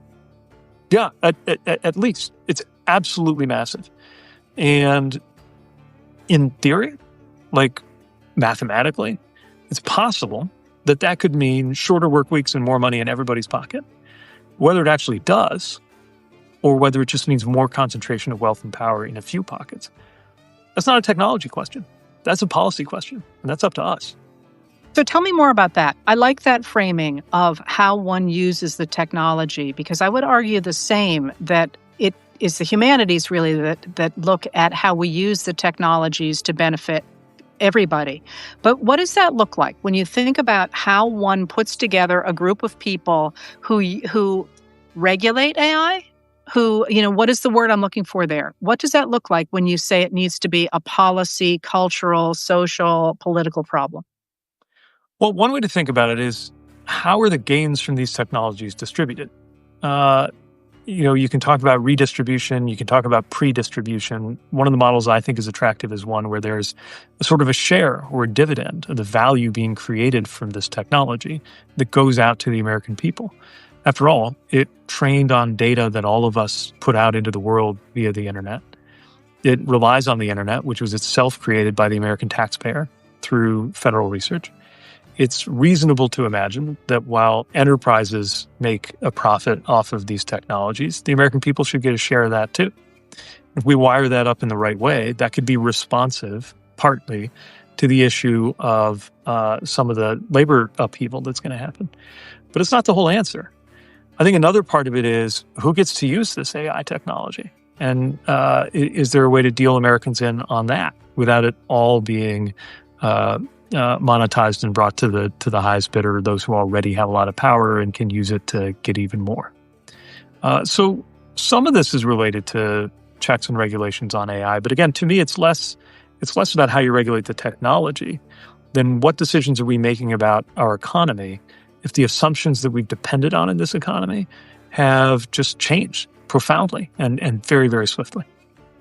Are you concerned at all about the potential for AI to manipulate our politics or surveil our citizens? Sure. In some ways, I think there are versions of that are already happening, and it continues. I mean, it's funny. Just today, Chasten showed me something he spotted on YouTube, which is an AI-generated, semi-real, semi-fake lifestyle tour of our house. It's bizarre. Some of it uses like publicly available footage or pictures that are from us around the house, and then it's interspliced with images of that seem to just be from Zillow of other people's houses. I don't know exactly what's going on, but after 1 minute, I was very weirded out. Does that have immediate political danger implications? Probably not. But the fact that that capability is there is just one reminder of the more impactful and nefarious stuff that's out there. We've seen, indications from Brazil to Romania of all kinds of election interference getting more and more technologically sophisticated. And given that we're pretty soft targets for these kinds of things, it's a major, major concern. It is. I'm with you. It's a major concern of mine as well. So let's, in the few minutes we have left, let's look forward to what kind of changes that you would like to see in a reimagined democracy. And where I'm really going with that is one of the things that jumps out about your writing and your speaking is you do talk about the importance of parenting and what that means in terms of the way you interact with people, but also in terms of the way you think about governance. And to my mind, this is something that we have way underemphasized when we have looked at the development of the American government, really since about 1935, when Francis Perkins insisted on the Social Security Act. That idea of using the government to protect a community as equals, rather than simply protecting the idea of labor capital and access to resources, seems to me to have been the most profound change we've had in our government. But the idea of adding parents who are making decisions based on their children seems to me to be a pretty profound one. And I'm wondering, first of all, if that's something that you think about when you think about a governance, but also how do you think about some of the changes that you would like to see in a revitalized American democracy that can really do the things that we want it to do and that it has done in our past, but just not in our recent past? Well, I think every parent says at a personal level that the world looks different the moment you become a parent. And that was certainly the experience that Chasten and I had from the first moment that we held our twins in our arms, now 3, almost 4 years ago. But I think the same is also true for your policy and politics, at least if you think about it the right way. If you orient it around them, things look a little different. You are more prepared to invest in education. You take questions of sustainability and climate change more seriously. In short, I think it makes you more long-termist, because instead of thinking about how this or that decision will play out next year, you start thinking about, okay, I hope and expect that they will experience the turn of the century into the 2100s. So what has to be in place now during our lifetimes to make that work well? And that does include things like being more serious about what's happening in our climate or economic sustainability. I would argue it mostly means pointing to things that liberals tend to care about more. But I think it also makes you take a harder look at some things like the debt that have historically been more of a conservative theme, but that I think the left and the center left should pay more attention to and have our own more serious answers on. And then there's just family policy itself. What is the everyday experience of being a parent like? And it screams out now that it's one thing to think in theory sympathetically for parents. It's another to experience the work, the labor that is parenting, and to realize how messed up it is that it is treated somehow as not work or as less important work for all kinds of reasons, many of which have to do with gender historically in this country. But how can we still be the only country or one of the only countries that isn't providing a national system for leave? How can we have made it this expensive just to raise a kid, just to feed, house, and school children? And, if you look at over the decades, the inflation or the change in the cost of durable goods like dishwashers, which have become less expensive, or an airline ticket, which has become less expensive, compared to the changes in the cost of all the things you need to raise a kid, a house, education, right? We've seen that explode in ways that mean if you're just looking at an average across the economy, you're not seeing the whole story. And worse, you're seeing the story in a way that's specifically to the disadvantage of anybody trying to have their concerns weighed as a parent. I'm not going to argue with you. I have 3 children of my own, and the difficulty of actually managing to afford to rear 3 children is it was mind-boggling when I did it, and it's even worse now. But I wonder what that means for rethinking government. So you've talked, and I want to do some summarizing here.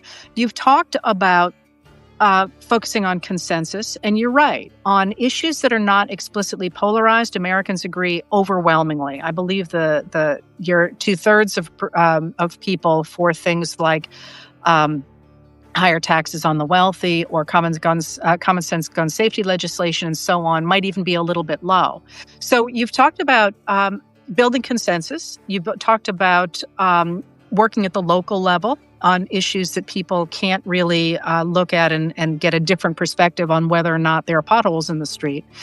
You've talked about getting out of information silos. What does it look like when you talk about using our past to create a new future? I know in the past you've talked about the importance of Studebaker to your town, but you've also talked about American principles of freedom and so on. If you were talking to people, as you are actually right now, who are trying to create a new world, trying to bring a new America into existence, what kind of things do you think they should emphasize when they talk to people, and what they should do to make that happen? Well, I think we can emphasize experiences and values that are rooted in the American experience and our history, and draw on both sides of history. History is warning of what can go wrong, but also, just as importantly, as being full of examples of how we can do better. And maybe the biggest thing of all is that you can't have one without the other.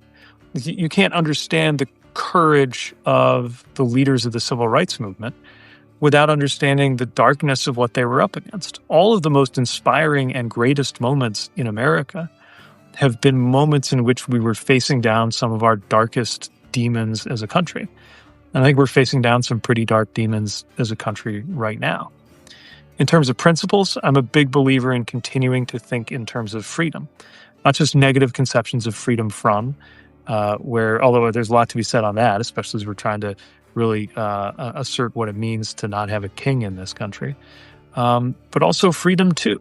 What your government needs to look like to give you the freedom to raise a child and do so affordably, the freedom to live a life of your choosing and marry who you want to marry, and have the kind of education that you could get to do any number of things that you want to do with your life, whether you want to be a politician or a historian or an artist or an engineer or an astronaut, whatever it's going to be.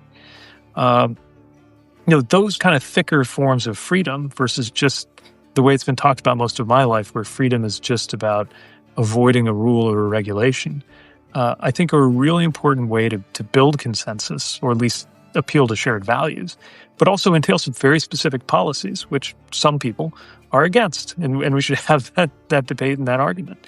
And it's in the unfolding of that argument that America gets better and stronger.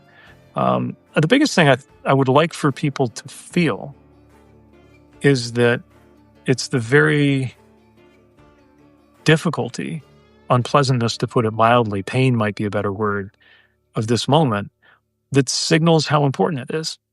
And all of the moments in history that we study, admire, romanticize, were pretty brutal to be in the middle of.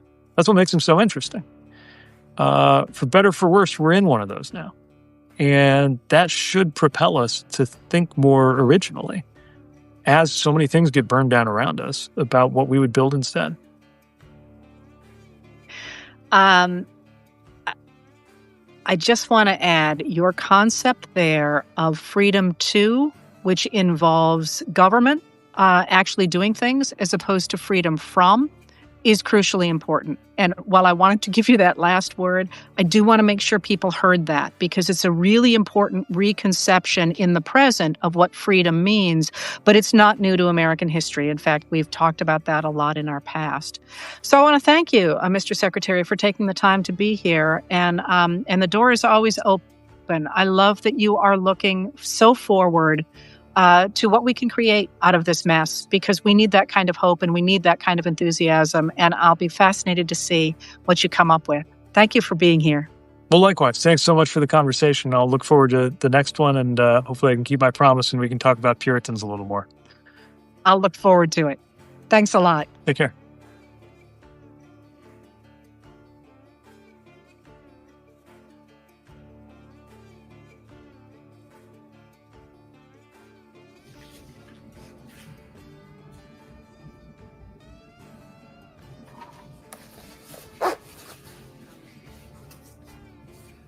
Hey folks, how are you?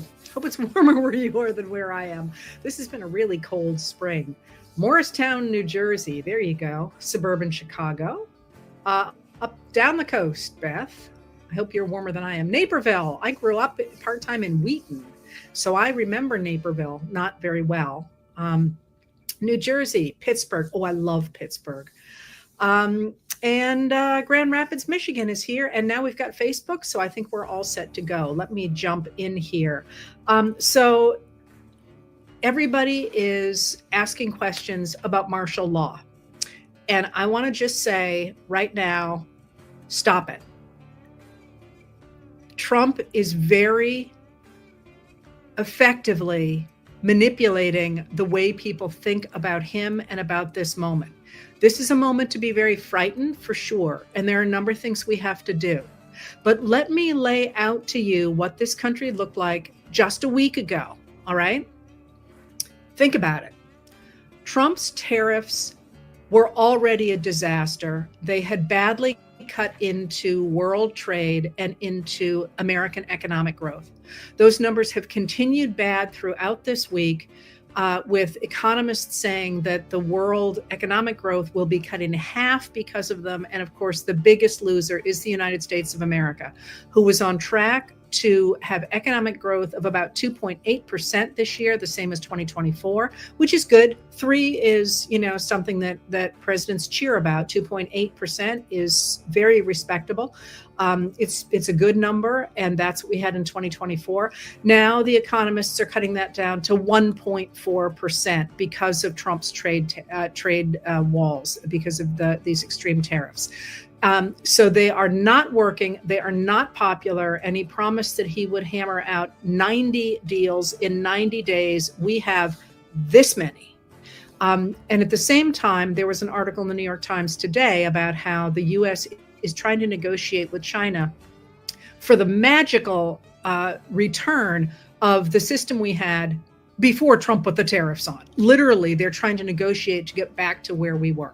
So that was on the menu a week ago. So, of course, was the fight between billionaire Elon Musk and Donald Trump, which was really drawing a lot of attention to the Department of Government Efficiency and the fact that it still looks as if it was an illegal organization. And it really didn't accomplish anything. Remember Trump saying to one of his aides, "So was it all bullshit?" And it appears to have been all bullshit. And Musk coming out against the Trump administration's One Big Beautiful Bill, which I'll talk about in a second, started this embarrassing juvenile war between the two of them that had them threatening each other and had everybody sort of glued to what is going to happen next, but also had a number of Trump loyalists talking about the fact that Musk claimed that Trump was deep into Jeffrey Epstein's log, which is not a surprise to anybody who's been following the story. Epstein talked about how he was very close to Trump. They enjoyed a lot of the same things. Trump said the same thing about Trump, even added that they liked women on the younger side and so on. But if you listened carefully to that struggle between the two of them, which has cooled off a lot now, and Musk appears to be trying to make nice with Trump again, probably recognizing that his entire business depends on federal contracts. It also seemed to me that there was an implied threat that Musk knew a lot more than just about the Epstein files. And if you think about what Trump and Musk got up to together with the Department of Government Efficiency, with the 2024 election, and so on, it did not seem like that was a threat that Trump would take lightly. You know, he wouldn't criticize, even when Musk came out and said he should be impeached, agreed with somebody who said Trump should be impeached. Trump just sort of backed away from that, which said to me he doesn't really dare to take on Musk. So we were talking about that a week ago. We were also talking about immigration. Trump is underwater on immigration. And when people like me talk about somebody being underwater on something, what that means is that more people disapprove of the behavior than approve of the behavior. So when you hear that term, well, that's what it means. When someone says they're underwater, it simply means that more people don't like what a president is doing than do like it. And for all that Trump and his loyalists have insisted he had a mandate, and this is what people voted for, in fact, many MAGA voters believed that they were voting to send criminals out of the country. And by criminals, they meant those who had committed violent crimes like rape or murder. But what they didn't seem to be able to grasp was that at least some of the people in Trump's orbit were defining all immigrants, all undocumented immigrants as criminals by virtue of the fact they had broken immigration laws. Now, those are not felonies, by the way, but they are, of course, doing these huge sweeps now that sort of by definition take out the people who aren't criminals, because they're the people who show up to court cases, for example, and show up to work at Home Depot and show up to their jobs and have been here a long time. That, by the way, is a long pattern in American history. We used to see it with the army attacks on indigenous Americans, that when there were struggles between the army and the and bands of indigenous warriors, almost always the first people to get rounded up and often massacred were the non-combatants, the people who were peacefully encamped somewhere, because they were easy. It just kills you when you read that period in our history, because every time you see that kind of an order, you know exactly who's going to get it. And that is kind of what we're seeing a reprise of now, with the administration going after immigrants who have been here a long time and have integrated into society, or now including those who are here legally, who are being swept up, as well as the people who are undocumented. Americans don't like that. That's not what they thought they were signing up for. And again, his numbers were underwater on that, meaning that more people disliked that than liked it. All right, so if that's where we were a week ago, what happened? We know now, there's a lot of people who've reported on this, but the Wall Street Journal had a new piece on it today, that Stephen Miller, who is the White House Deputy Chief of Staff, he is the one who's always out in front of the cameras talking about immigration, and who is himself a white nationalist. That is, he isn't just talking about deporting people who are undocumented. He wants to get rid of people whom he considers to be people of color, who don't belong in the United States. He is a white nationalist. He wants to make America what he considers a white country. And that's a really hard term for a historian, because we know that whiteness, who gets to be called white and doesn't get to be called white, is socially constructed. So the idea that America was ever white is just, it's very hard to even articulate that sentence, because it makes zero sense to someone like me. a reminder that there was a long period when Irish Americans were not considered white. So this idea somehow that he's going to create a world that looks less, I guess, like his fantasy, although he, of course, is I think a second generation American, it's just a weird thing. Anyway, Miller wants to get rid of not only undocumented immigrants, but immigrants who are here legally and immigrants who have had children here who are birthright citizens. So if you look at the numbers that Trump is now throwing around, that includes birthright children, which is an attack on our history back to 1868, reconfirmed in 1898 with the Wong Kim Ark decision. So Stephen Miller appears to be the one calling the shots over immigration, and he insisted that the administration was going to be able to deport or to render. Okay, so deportation means you take somebody who's in the country and you send them back to their home country. That's deportation. But if you take somebody who's in the country and send them to a third country to be imprisoned, that's called rendering them. That is rendition. And that's an important distinction, because if you're sent back to the country you came from, okay, it may not have been what was in your cards, but you have kin and you have job prospects and you're safe, or you're at least familiar with the turf that you're in. If you are sent to CCOT, which is the terrorist prison in El Salvador, without a trial and without being accused of anything, you're in real trouble. And that's called rendition. And that's an important distinction, because the U.S. is not simply deporting people. It is deliberately rendering individuals to countries that they are not from. So the Venezuelans who ended up at CCOT, for example, ended up in El Salvador, and there were a number of Asian immigrants who were sent or attempted to be sent to South Sudan. And then there were others that were sent to other places as well, or were attempted to be sent to other places. I'm at this point a little vague about how many have actually been sent and how many were simply threatened to be sent. But I want to emphasize that those are different things. All right, so Miller wants to get rid of 1 million people. By the way, the statistics show that about 4% of our workforce is undocumented immigrant. And that's a lot, okay? And they're mostly concentrated in agriculture, construction, and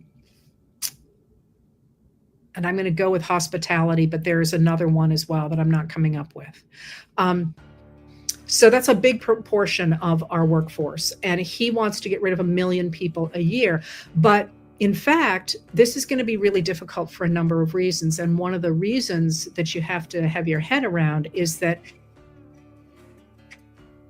if you remember that big surge of migrants across the southern border of the U.S. during the Biden administration, that was really driven by the fact that the U.S. economy was crazy good. Like, because of the way that the Biden administration handled the economy, U.S. economic growth was extraordinary. If you remember, it was impossible. There were help wanted signs everywhere. It was impossible to find workers, certainly here in Maine. Lots of places had to cut back their hours because they simply didn't have people to work. And what that meant was we were sort of a vacuum sucking up people who had come from other countries to countries in South America that were then sort of, I always think of them sort of like the seeds coming out of an orange if you squeeze it fast. They were kind of squeezed out and coming across the U.S. border where there was a real demand for their labor. Now, of course, that the U.S. economy has faltered so dramatically and other economies have caught up, those numbers just aren't there anymore. So in order to get rid of this many people and to push this many people out, Miller really wanted the Immigration and Customs Enforcement, or ICE, to send more people away every day. They were running at about 650 people a day, and he wanted them to be at 3,000 people a day. Again, something that was way over their capacity. Well, what are you going to do if you want those kind of numbers? You're going to go to places like Home Depot, where there are people waiting to be picked up for jobs, or to the industries in which undocumented Americans are working. So this is precisely what Miller demanded, and it is what ICE began to do. Now, that being said, ICE began in Los Angeles. Angeles. And this was, they were doing raids elsewhere, but this big push has been in Los Angeles. Why Los Angeles? First of all, because Miller sees it as like this hotbed of crime and corruption, although in fact, LA is actually a very safe city. It's much safer. California is much safer than Oklahoma, for example, which has a murder rate 40 times as high as that in LA. It's one of the highest in the country. And similarly, I just looked at the statistics. Alabama is 3 times as high as LA. All right, so 40% higher, and then 3 times as much as California is. So they're trying to portray California as this hotbed of corruption and so on, in part because it's a big democratic state. It has one of the largest economies in the world, and Trump would really like to make it bow down to him. So what happened was that on last Friday, the ICE began to do sweeps in LA at a couple of places. A clothing store was one of them. It had done a few before that at restaurants, but over the course of last week, ICE was also taking into custody people and their families who showed up for court dates and holding them in basements of federal buildings. When this happened, these people thought they were just going to their appointments and they ended up in custody. So their lawyers and their families, they were denied access to those people, but they started milling around those buildings to say, we want contact with these people. They should be able to talk to lawyers and so on. So these raids started to happen at the same time you've got these protesters outside these federal buildings. And we're not talking a lot of people. We're talking a few hundred people, a couple hundred people in some of them, and it's a very limited area. So what happened was ICE began on Friday to be very aggressive and really to try and stir things up. And if you're interested in that, when they arrested labor leader David Huerta, a very popular labor leader, he has now been charged with federal crime of obstructing an officer. But if you actually read the complaint, which is available online, what he did was he sat on a sidewalk and he walked on the sidewalk. He didn't hit anybody. He didn't chain himself to anything. He talked to people. He even shouted, it appears anyway from the complaint. But he gets tackled by federal officers and who hit his head on the ground, and he actually ends up briefly in the hospital. And then he was in custody, and now he's been charged with a federal crime. But you can see that the escalation here is very much on the side of the people who are answering to Trump. And that's important. ICE answers to Trump, not to the military, which is, I'm going to tell you more about in a second. When this happened, Trump and people around him kept talking about the protesters, causing this terrible problem in Los Angeles.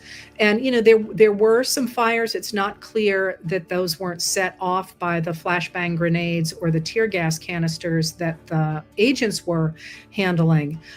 But that got shut down pretty quickly. And nonetheless, Trump federalized the National Guard. He said, I'm going to send in the National Guard.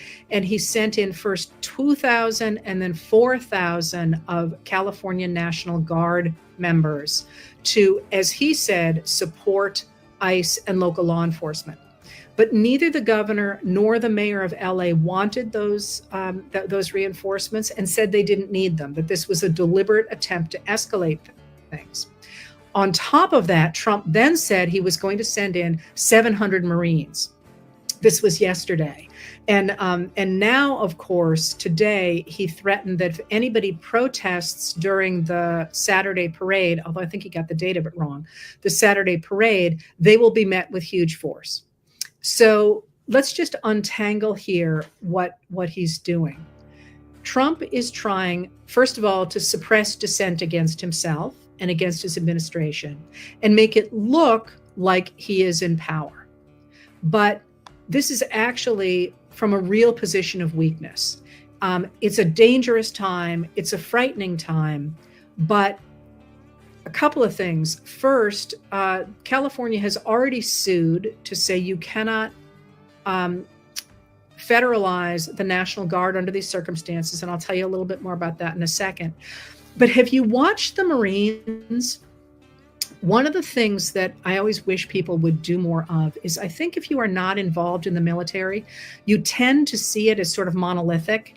And certainly for people who remember times when the American military has not behaved particularly well, there is a tendency to assume the worst of the military. But in fact, although the military is like anybody else, they got good guys and they got bad guys, and good women and good, I didn't mean to make that gendered, good people and bad people. The military has a very, very strong legal code and code of honor. And they don't want to be put in a situation where they will be acting in ways that are not supported by those military codes and regulations. And if you've noticed, the last I checked anyway, the Marines had not deployed because the Pentagon is saying, we don't have any legal basis for being on those streets. And we don't want to be, not more specifically, the officers in charge don't want to be in the position of giving an illegal order. So they're trying to find a way, and you can see the administration today said, oh, we need them to protect federal buildings. But there haven't been any attacks on federal buildings. And they're saying they haven't to have them for protection for the ICE agents, but in fact, it's the ICE agents who are being aggressive. So the military right now, and certainly the Marines, who have, again, their very storied history of their own, they don't want to be in the middle of this. And again, it's also worth remembering that at least until the Trump administration, about 40% of our people in uniform were women or people of color. And, you know, this idea that everybody is in the military is chomping at the bit to stand behind Trump, I think is incorrect. And certainly the leadership doesn't want to do that, even if they might vote Republican, because they have regulations and they have, you know, heartfelt dedication to our Constitution that makes them very uneasy about doing that. So now we have Trump saying, I'm going to meet any kind of protests in Washington, D.C. with force. What does that mean? I mean, literally, what does that mean? Is the military, which, by the way, under the Posse Comitatus Act of 1787, cannot be used as law enforcement against American citizens, American people, unless Trump invokes the Insurrection Act of 1807, saying there's an insurrection. Are they going to respond to that? I wouldn't. So what Trump is doing is really dangerous. It is really frightening, and it needs to be pushed back on. But it is also an attempt to project the idea that he has power that he plans to take simply by declaring he has it. And there are people standing in the way of that. And there's also logistics standing in the way of that. So again, at this point, we have 4,000 National Guard troops that have theoretically been deployed to Los Angeles. They don't have food. They don't have housing. They don't have porta potties. You know, they're sleeping on cement ground because nobody did the logistics for actually moving people there, in part because Trump has put into office and into positions in the government people who don't know what they're doing. You know, this is something that should have been coordinated, and it was not. So before we get like, oh my God, he's going to declare martial law, remember that he is trying to convince you that he is in control. And there's an awful lot of stuff that's not going very well for him, including the fact that the American people do not support turning the military out and turning the National Guard, federalizing the National Guard in LA.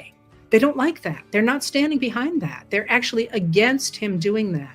So what is he up to? Remember, behind all of that, let me just tell you a little bit more about that. I mentioned the Posse Comitatus Act and the Insurrection Act. One of the ways that Trump is getting away with doing the things that he is doing is by declaring emergencies. There are a number of ways in our system in which we have created little loopholes in case a real emergency happens. And Trump has simply declared emergencies right and left. We have an economic emergency. Now we have an emergency in LA. We have all these different emergencies that Congress could stop. The reason there are these loopholes is there are mechanics for Congress to say, dude, there's no emergency here. But the Republicans in the House of Representatives have taken that off the table. They pulled something that I've explained before. They've taken that off the table to say, we're good with whatever he wants to do. So he's doing a lot under these emergencies. And now you've asked, what happens if he declares martial law? The president cannot declare martial law. Congress has to declare martial law. Again, he can invoke the Insurrection Act, but only under limited circumstances. And what we're really looking at here is a question of how much the Republicans in Congress are willing to let him get away with, and how much Americans are willing to say, oh my God, he says he's in control, so I have to believe he is. He's not in control of these different mechanics. And similarly, in terms of the upcoming 2026 elections that people have asked about, the United States has never canceled an election. It has never postponed an election. That has never happened. Even during the Civil War, some people suggested to Abraham Lincoln that he should put off the 1864 presidential election. And he said that would be a sign that we have lost everything, because we're losing our democracy if we do that. So I don't believe he's going to try. He mentioned canceling the 2020 election, if you remember, and people shot that down in a hurry. He might try to do that. I think far more likely is what we are seeing in places like Texas, and that is Trump trying to get the Texas legislature to redistrict the state in his favor before the 2026 elections. And I think you're going to see a lot of ways in which the administration tries to game the system so that Trump's going to win, or the Republicans are going to win, even if the people don't want him to win. So what's on the table right now is this one big, beautiful bill, as they are calling it. This is a really, really big deal. The reason it is a one bill and not a series of bills, and I've editorialized before about how I hate it when Congress does these giant bills. I just think it's, well, I won't editorialize it again. But the reason it's one bill and not a series of bills is because the Republicans know how unpopular this bill is. They are trying to get it through Congress under what's called budget reconciliation. And budget reconciliation only requires a simple majority. So it can't be filibustered in the Senate, where they know they wouldn't get these measures through. That even still, that more than 1,000-page bill is so full of stuff that Americans don't like that already Americans the Republicans are backing away from things like the dramatic Medicaid cuts in it. They're having to back away from certain things in it. So if you've noticed, there are a number of times in the last couple of days where MAGA Republicans have said the only way to push back against what they are calling riots in LA, they are not riots in LA, they are protests. If there's rioting, it's on the other side, although we have not hit a police riot yet. I shouldn't have thrown that out. And maybe won't. They have said the only way to regain control of Los Angeles is to pass their bill, because it's got significantly more funding for border protection and for the Defense Department in it. And those two things cannot be separated. Part of what's going on is an attempt of Trump to get the upper hand again and to say, you know, the only way that you can get your country back, which he literally talked about today in a speech at Fort Bragg, is to get Los Angeles back, is to pass the bill that I am so desperate to get through Congress. What does that bill do? It cuts taxes for the very wealthy. And it raises the debt ceiling so that we can borrow to pay for those taxes. It also dramatically cuts services. So those things are absolutely entwined. And when you hear about, you know, martial law and he's now going to push back on protesters and all this, that's frightening stuff. More frightening is that very few Republicans are standing up against it, although Susan Collins today from Maine did say she did not accept the deployment of Marines. And that's a really interesting harbinger for two reasons. One, because Susan Collins is never the first person out there. She's always the third. So you wonder who the other two people is she knows are ahead of her on that. I mean, she could have broken her pattern, but when Susan Collins finally steps up, it's because she knows she's not the first one out there. At least it always has been in the past. It's also important because she's going to be in a very tight race for re-election in 2026, and she clearly is reading the writing on the wall in Maine. And her district of Maine is red. She's reading the writing on the wall in Maine and saying, Mainers don't like this, and I better take a stand against it. So she is somebody who's spoken up. I wish more Republicans were speaking up. But when you look at, the threats he's making and so on, remember what they have done is they have taken our eye off of all the things that are going wrong in this administration. And they're suddenly trying to make him look good again. And they're suddenly trying to get people behind him again. And one of the things that really jumps out, again, to me in this moment, is he can't finish a sentence. Today, in front of the people at Fort Bragg, he talked about America winning World War I against the Germans and the Japanese. And, he just makes these statements and he's all over the map. The White House is no longer publishing transcripts of anything he says because they're so bonkers. He's not a stable candidate. And this is one thing that Gavin Newsom, the governor of California, has been calling out. He has been rapid responding all the stuff that's happening in California. And he keeps hammering on the fact that Trump, for example, said they had a phone call and they did not. And of course, Newsom had receipts. So that all those things are going on. I hope I'm calming you down because this is scary. It's bad stuff. And in fact, a lot of people asked, has the government ever called out the troops against the American people before? And the answer to that is absolutely yes. But interestingly enough, the reason we have what's known as the Posse Comitatus Act of 1878 is because the government called out the army against labor organizers and labor protesters in the Great Railroad Strike of 1877. And across the board, Congress people were like, you cannot have an administration using the army against its people for what were essentially its donors. And so after the Posse Comitatus Act of 1878, we do continue to see troops mobilized under the Insurrection Act pretty dramatically in the late 19th century. But you no longer see this idea of troops being able to be used against people. Although, interestingly enough, Dick Cheney worked very hard to get rid of the Posse Comitatus Act. The reason I know so much about it is the Congressional Research Board, that's not the name of it, the people who do congressional research, pulled every law and every instance of the use of Posse Comitatus for him. And I read it because I was working on a project that involved Posse Comitatus. And just again, rabbit hole, sorry about this, but one of the things that really hurts Indigenous Americans in the late 19th century is that the army cannot be used against the U.S. citizens who are stealing their horses and taking their grazing rights. And this is one of the reasons we get the rise of Indigenous police forces, because only they can stand against the Anglos who are coming in and taking especially their grass. It's not land in the late 19th century that matters so much as grass and stealing their horses. Totally rabbit hole, but I think it's interesting how laws play out. All right, so where am I going to leave you with this? Protests. We're going to see so many protests this summer, and we're going to see the administration pushing back on the protests, and it's going to be dangerous. Why do we protest in the United States of America? And I can't speak for any other countries. That's why I always limit that. Protests indicate whether or not a government is legitimate.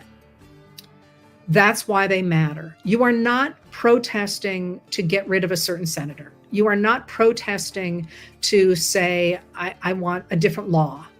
You are protesting because the people who are in power are putting in place policies that you do not support. And I guess it could be a single law, but what you're really doing is you're saying to your neighbors who are not involved, I don't support this government and you shouldn't either. That's a different thing than fighting against ICE, for example. And the reason I make that distinction is because in the protests, there's a lot of fighting going on social media right now about what those protests should look like, because there are a lot of things going on that are horrific. the separation of children, the rendition of these poor souls to these infamous prisons. I mean, I could just go on at great length. But as angry as those things make you, in American politics, what changes things is getting those people who are not otherwise on your side, either because they're apathetic or they're a little doubtful or whatever, to join you. And the way that you do that is by looking non-threatening, by demonstrating that you stand for American values that they share. And so I actually have an American pin on underneath my coat. It's really cold in here. I urge everybody to carry the symbols of American democracy, to wear pins, to carry American flags, to really deck yourself out as the people who own American democracy, because we do. And to really recognize that what the protests are designed to do is to say, we are America. This is the value. These are the values that America should stand on. Please join us. That doesn't mean you're going to agree with everything that the people around you think or that they are with you. And as I say, we can work all that out in the wash on the other side of this. But I'm saying all this because people sometimes mistake the idea that protests are designed to fight back against the system and the people in the system. In fact, the minute, in the United States anyway, that you start to demonstrate violence, you lose all those people you need on your team because they were kind of apathetic to begin with, and they just don't want to have any part of it. One of the theories behind people like Dr. King was that nonviolence is important. He had a number of reasons, but people like me look at it and say nonviolence is important because that brings those people on board. The minute they see violence, they don't want any part of it. So the protests on our side to take back American democracy must be nonviolent. They should be as American as they possibly can be in their symbolism and, Declaration of Independence, multiculturalism, all of those things are who we are. And the recognition that the fight here is for public opinion. It's to demonstrate that the Trump administration is not popular. And that's, of course, why he's determined not to have those protests on June 14th. Because he wants everyone to just see him, when the reality is he's deeply unpopular. The cost of this parade is infuriating a lot of people. Hey, the cost of sending the troops to Los Angeles at this point is pegged out at $134 million. There's a budget from the Department of Homeland Security for advertising to make people feel better about Trump.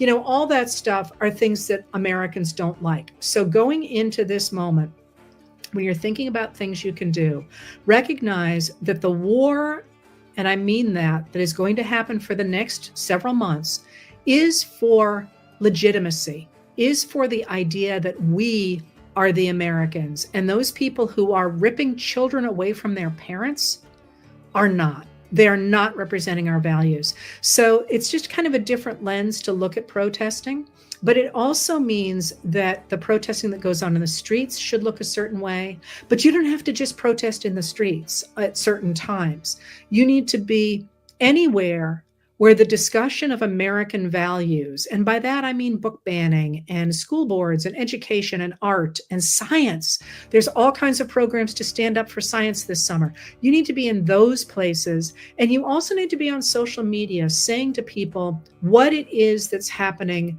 that is personally affecting you. The cuts to cancer research, for example, the cuts to the Weather Service, the cuts to science, the many different ways here's another one that somebody brought up to me today. The people who are deployed and the families of the people who are deployed don't want to be in this position. That's not why they signed up for the military. That's not why they have taken the hits that they have in their lives.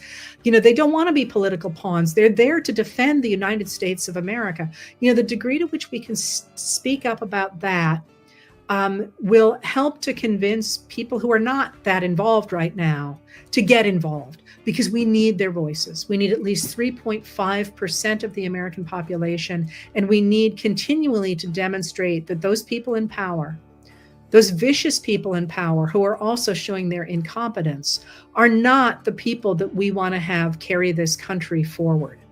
So I hope that gives you a little bit of calmness anyway. It's scary. I'm not going to deny it's scary. We're all exhausted. Things just keep coming. But it's really important to recognize the difference between what Trump is trying to project and what's real. And the reality is what's going to get us out of this, because it will enable us to puncture that false image.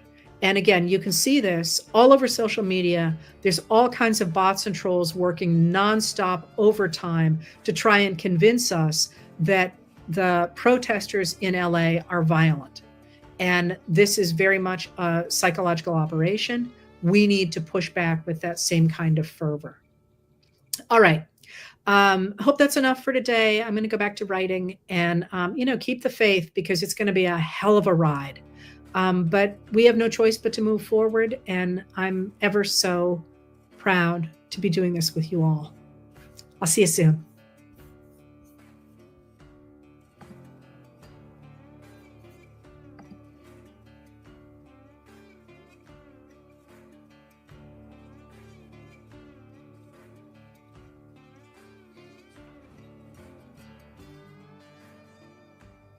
Hey folks, I'm hoping this has gone live at this point. Glad to see so many people here. We got Missouri, we got Pennsylvania, 2 people from Pittsburgh right next to each other. I wonder if you know each other. Western Massachusetts, I don't know how you're doing up there, but we finally got summer here in Maine today, and it feels great. I'm actually in a t-shirt, which I don't even remember the last time I wore a t-shirt. Ohio, Montgomery, Alabama, and here are the Facebook crew, so I think we're ready to go. Listen, it's been a day. So I asked for questions that people wanted to hear about, and everybody wants me to talk about the very public breakup between President Donald J. Trump and billionaire Elon Musk, which has been happening on social media this afternoon, which has been very distracting for those of us who are actually trying to get a different kind of work done. But let me tell you what has happened and what sense I make of it. The first thing to remember is how the two got involved. And we know more about this now than we did even 2 weeks ago, because there was an article in the New York Times about a week ago that talked about how in July, Trump privately texted somebody close to him. And the article was cagey about who that was, but texted somebody close to him saying that he was very concerned about the investigations into his business that had been launched by the US government. And there were a number of them, big ones. And he said that those could, and this is close to what he said, take him down.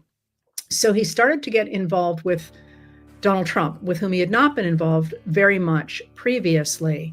And by October of 2024, he was deeply involved in the campaign, appeared with Trump at a rally on October 5th. And that night, he texted, again, somebody to whom he is close or was close, saying that he was optimistic about how the election was going to go. Now, we know that he put about $290 million into the 2024 election, and that appears to have turned the trick for Trump's election in 2024.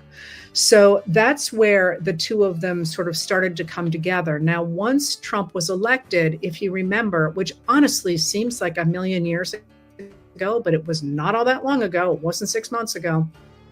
Musk, or I guess the election was 6 months ago, but it was more than 6 months ago, but it really feels like it was forever ago. Musk sort of attached himself to Trump and seemed always to be there. If you remember, when there were press conferences, for example, he was the one doing the talking and so on, which led a number of people, including me, to wonder who was really in charge of the White House, because Trump is not somebody who tends to fade. He likes to be the center of attention. So it was funny that he was giving so much attention, or letting Musk have as much attention as he was. Now, the first thing that he did, Trump, is he put Elon Musk in charge of what purported to be an agency called the Department of Government Efficiency. And technically what he did was he hollowed out an agency that was part of the Office of Management and Budget and turned that into the Department of Government Efficiency, and said he was putting Musk in charge of it, although the White House has remained extraordinarily cagey about who really is in charge of the Department of Government Efficiency. And Anna Bowers, who is a lawyer, has been looking at this now for months, trying actually to nail down who is calling the shots at the Department of Government Efficiency. And that matters because a lot of what they have done is quite apparently illegal, and the White House is seemingly trying to dance around it. So there's nobody ultimately to charge. I doubt that's going to last very long. But all that to say that Musk certainly seemed like he was enormously important in the administration and very much had Trump's ear. Now, there were rumors that they were falling out, but Musk has really felt as if he could do whatever he wanted. So he has on occasion taken public stands against Donald Trump, like over immigration, for example, and now over tariffs. But there had not yet been a public spat between the two of them, although a number of people thought they could see it coming for a number of reasons. Now, that spat happened today.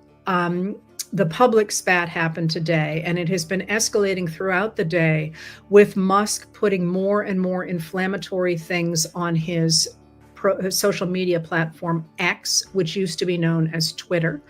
You do not have to belong to either of the platforms I'm telling you about in order to read them, I don't think. Certainly, I read Donald Trump's social media platform, Truth Social, without belonging to it. I do have an X account, so I read over there. I don't post anymore, but I read. Anyway, Musk has been escalating the fight against Trump throughout the day, and Trump has been replying. And what that looks like has been, for example, Trump saying that he fired Musk, that Musk was losing control, and that he might start to pull government contracts from Musk. And for his part, Musk has been saying that Trump owes him, that he knows that he couldn't have been elected without, Trump couldn't have been elected without Musk's help. Trump refutes that. And Elon Musk, after Trump said he would is considering taking the government contracts from Musk, Musk said, okay, I'm going to start decommissioning all of my spaceships. And then he also said, and I'm paraphrasing this, he said, here's the big bombshell I'm going to drop. Trump is in the Epstein files of the pedophile, I've forgotten his first name, Epstein. Anyway, and that Trump's in those files, and that's why they haven't been released. Now, let me walk back a little bit more, though, of what the story is behind this, because that's sort of what exploded today. Now, you got to start with two things. You got to start, first of all, with remembering that these are two of the most powerful people in the world, right there. And that says something about where our country is. You also need to remember that both of them are not in good mental shape. Elon Musk, we know now, had a very bad drug habit during the campaign.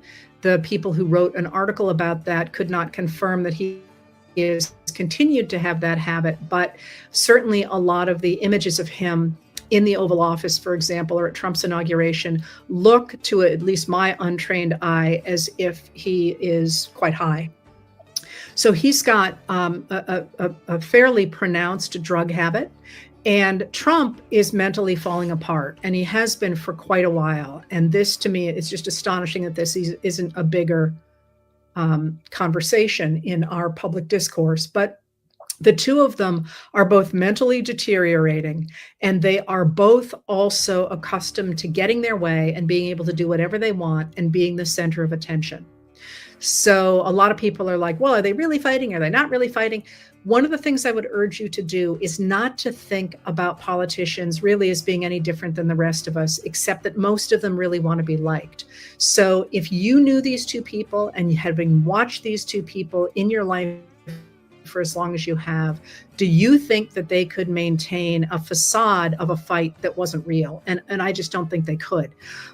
So you have to remember that they are extremely powerful people who are both in poor mental states, who are deeply, deeply dependent on each other, and who are each trying to get the upper hand in the relationship. So I think what Musk is doing here is trying to say to Trump, but also to the rest of the Republican Party, because one of the things he tweeted today was to remind people that he's going to be around for 40 more years. And Trump is only going to be around for 3.5. It seems like he's trying to make himself a large player in the Republican Party going forward.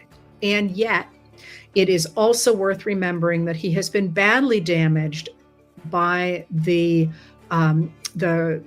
articles about his drug use, which doesn't look like cute and edgy. It looks like you got a real drug issue. And also, it's important to remember that Musk desperately needs, it is imperative for Musk to have US government contracts.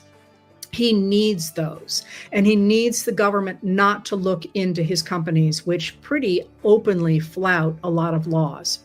So for all that he's making this big play to sort of say, I'm the king of this squabble, and make a play for controlling the Republican Party, it's unclear how that's going to play out, because a lot of Republicans would certainly like to have access to his deep pockets, but they also recognize that his deep pockets are dependent on the US government, and that might not continue to come through.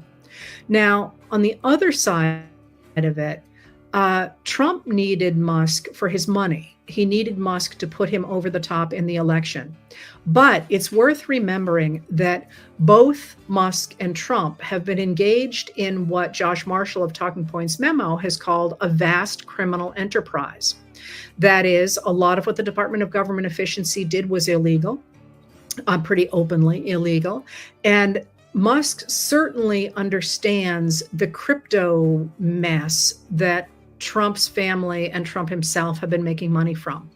So he can spill a lot of that and bring attention to it, and that could quite badly hurt Donald Trump. So watching these two things play out is worth remembering that that there is a contest here for control of the Republican Party, but also for control of American politics. Now, that being said, Musk got from the Department of Government Efficiency control of Americans' data. That's going to be really important because he can micro-target us in future political campaigns. And everybody's going to be watching that because they're going to want that on their side if they can possibly have it.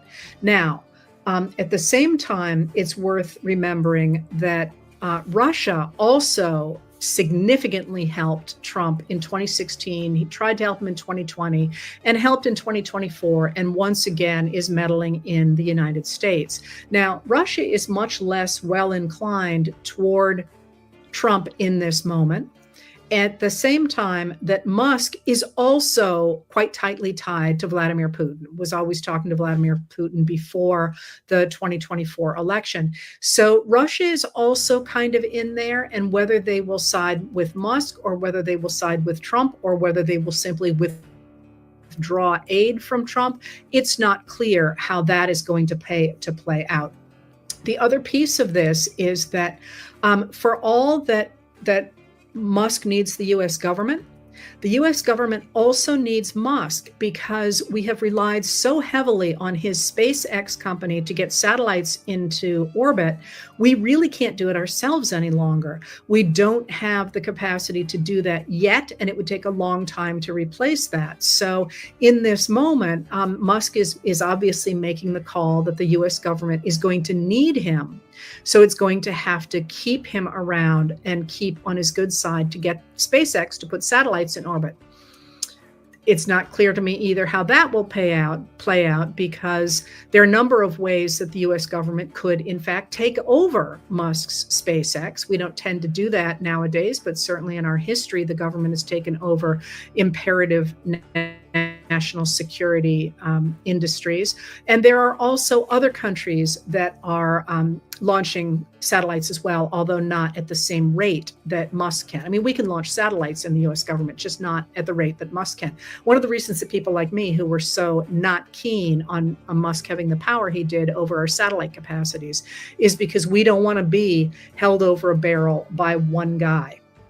All right, so all of this is going on between these two enormously powerful members of the global sphere, but also of the US government.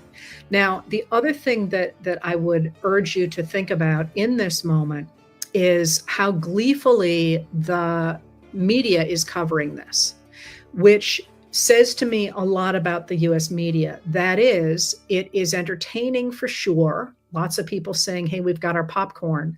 But this, I think, is one of the ways we have gotten into the problems we're in, that you cannot look away from Donald Trump. And now you can't look away from Elon Musk. And one of the things that I found enormously frustrating about covering the Biden administration was that by definition, Biden was trying not to take headlines. He wanted the presidency to go back to being behind the scenes. And the things that he did got very little coverage. So, for example, one of the stories that came out today was that under Biden, the IRS said that it would stop auditing small players and start auditing the big players who were cheating on their taxes or not paying their taxes. And a study came out today that said, hey, that's exactly what they did. The audits of high earning payers went way up, and the audits of people who don't have a lot of money went way down. And that's, that's something that the Republicans used against the Democrats, saying, oh, if you beef up the IRS, you're going to be auditing everybody. Well, in fact, what the Biden administration said is we're auditing the very wealthy taxpayers who are not pulling their weight. Turns out that was right. The administration said that, but also now an independent study says that that's true as well. So the fact that we are focusing so much in this moment on Trump and Musk as sort of a cat fight, if you will, is worrisome to me when there is so much else going on. So somebody else is still watching. Something else just happened. I'm not able to watch it obviously right now. So I would like to remind you that while they are doing this, while they're having this huge fight going on, there are in fact other stories that are going on.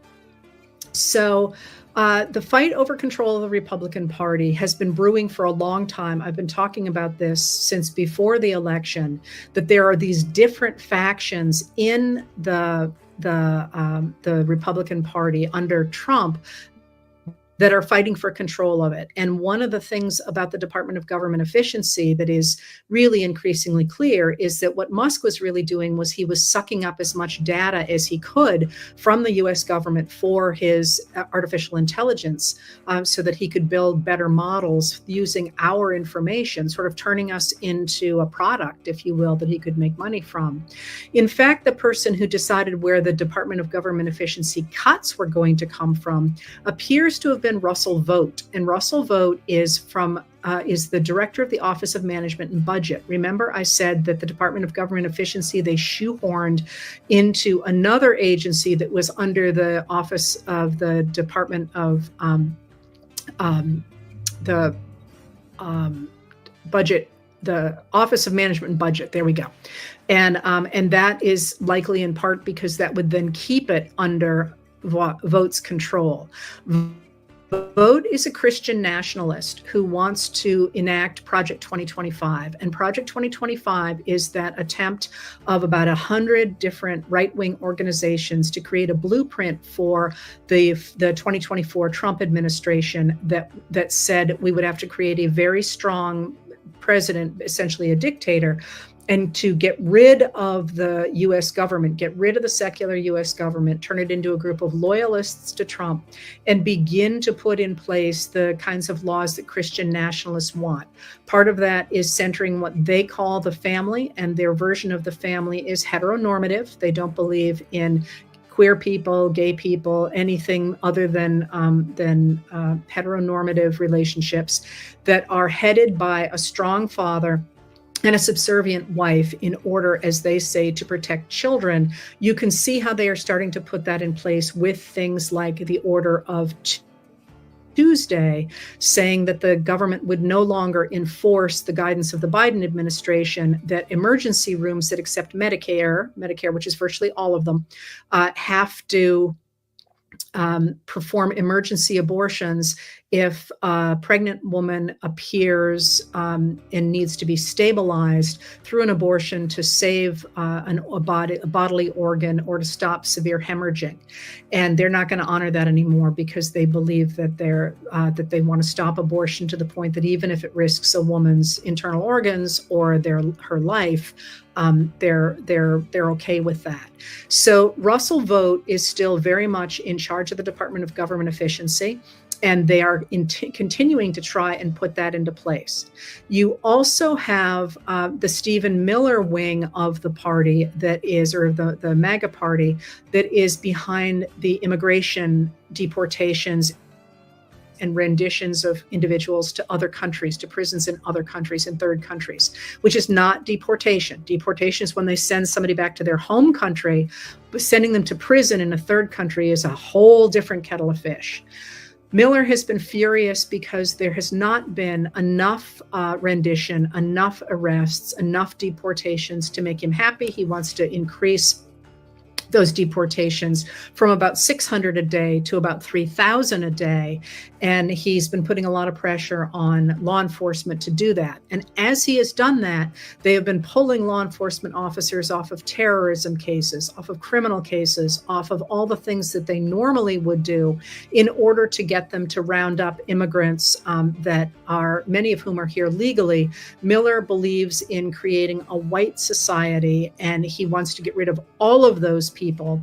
And somebody pointed out to me the other day that Trump now talks about getting rid of 21 million people, even though we know there's about 11 million undocumented immigrants in the United States. And I didn't know where those other people came from. Somebody has suggested that is the American-born children of those undocumented immigrants. So that's an attack on birthright citizenship.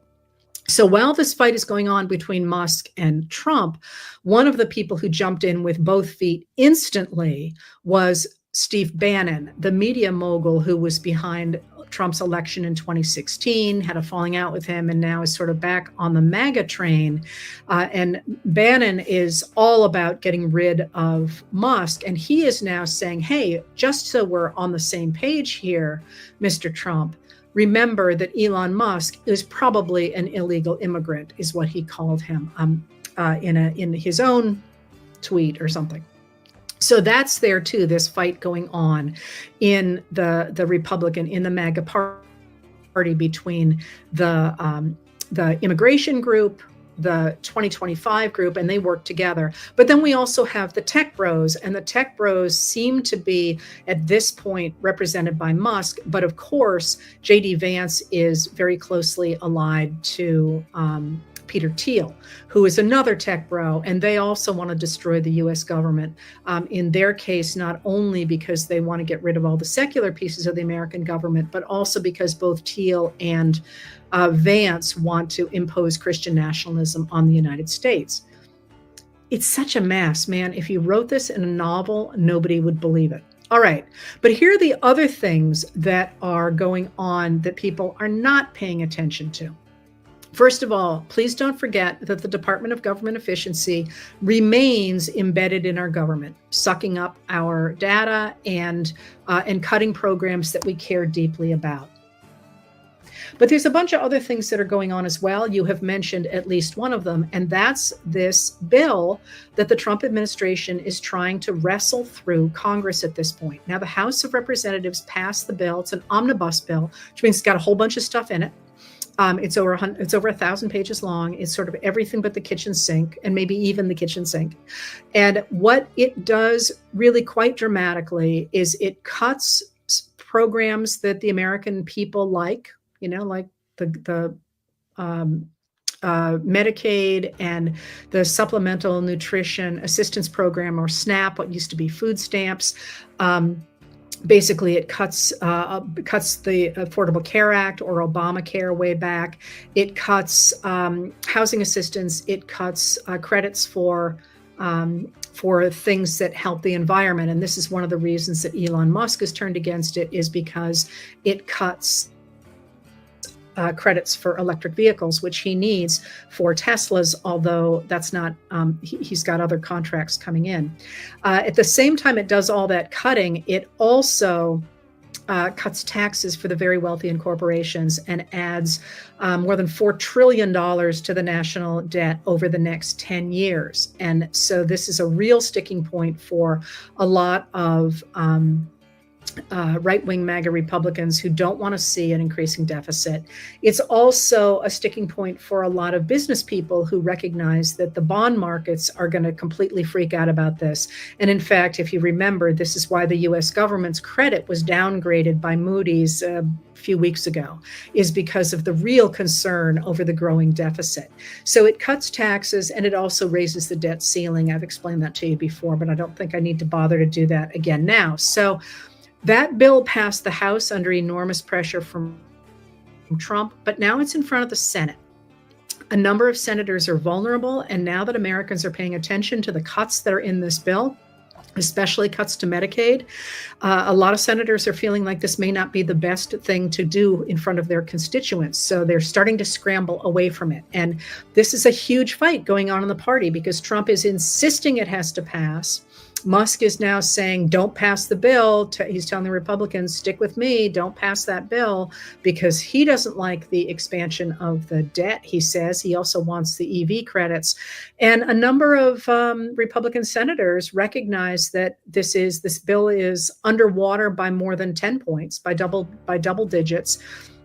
And the more people hear about it, the less they like about it, because the idea of cutting both SNAP benefits, but also Medicaid, really threatens the existence, especially of rural hospitals, because a lot of them depend on Medicaid payments in order to stay viable for even non-Medicaid patients. So there's that bill that's hanging out there in this moment. But that's not all, of course. There are also still the tariffs. The tariffs that Trump seems to be applying willy-nilly, and he keeps insisting are doing wonderfully for the U.S. government. In fact, the numbers had came out within the last couple of days. I've lost track of what day it is, but they are in fact slowing down global growth as we expected, but they're also badly hurting U.S. growth. So U.S. growth in 2024 was about 2.8%, which is quite healthy. And by next year, it will be down to 1.6%, and then it will go down to 1.5%, fairly anemic if the tariffs stay where they are. At the same time, Trump has been begging Xi Jinping, the leader of China, to call him, to talk to him about tariffs. And Xi Jinping has been developing other markets and recognizes that Trump's in real hard shape over this. So he's been really being very coy about talking to Trump and working out the tariffs. So that's out there right at the time when Walmart is raising prices and the tariffs are starting to bite. So you're going to start to see inflation, although the US government has said it really can't track inflation as efficiently as it used to because of the cuts that the Trump administration has made to the government. But people are starting to feel the bite of the tariffs, and Trump can yell all he wants about how much money it's bringing in. In fact, any money that's coming in is coming from us. So we are those of us who consume, which is not the extremely wealthy people, are the ones paying those tariffs, and that's going to start to bite. So at the same time we have that going on, we also have the issue of immigration. And for all that, Trump and his people keep insisting that what he is doing in immigration is popular, that's why he was voted into office. In fact, he's badly underwater on immigration as well, because a lot of people, remember I kept saying before the election that, he was promising everything to everyone, and you couldn't be both wet and dry at the same time. Well, a lot of people who voted for Trump truly thought that they were voting to get criminals removed from the country, not apparently realizing that we already had a system in place for that.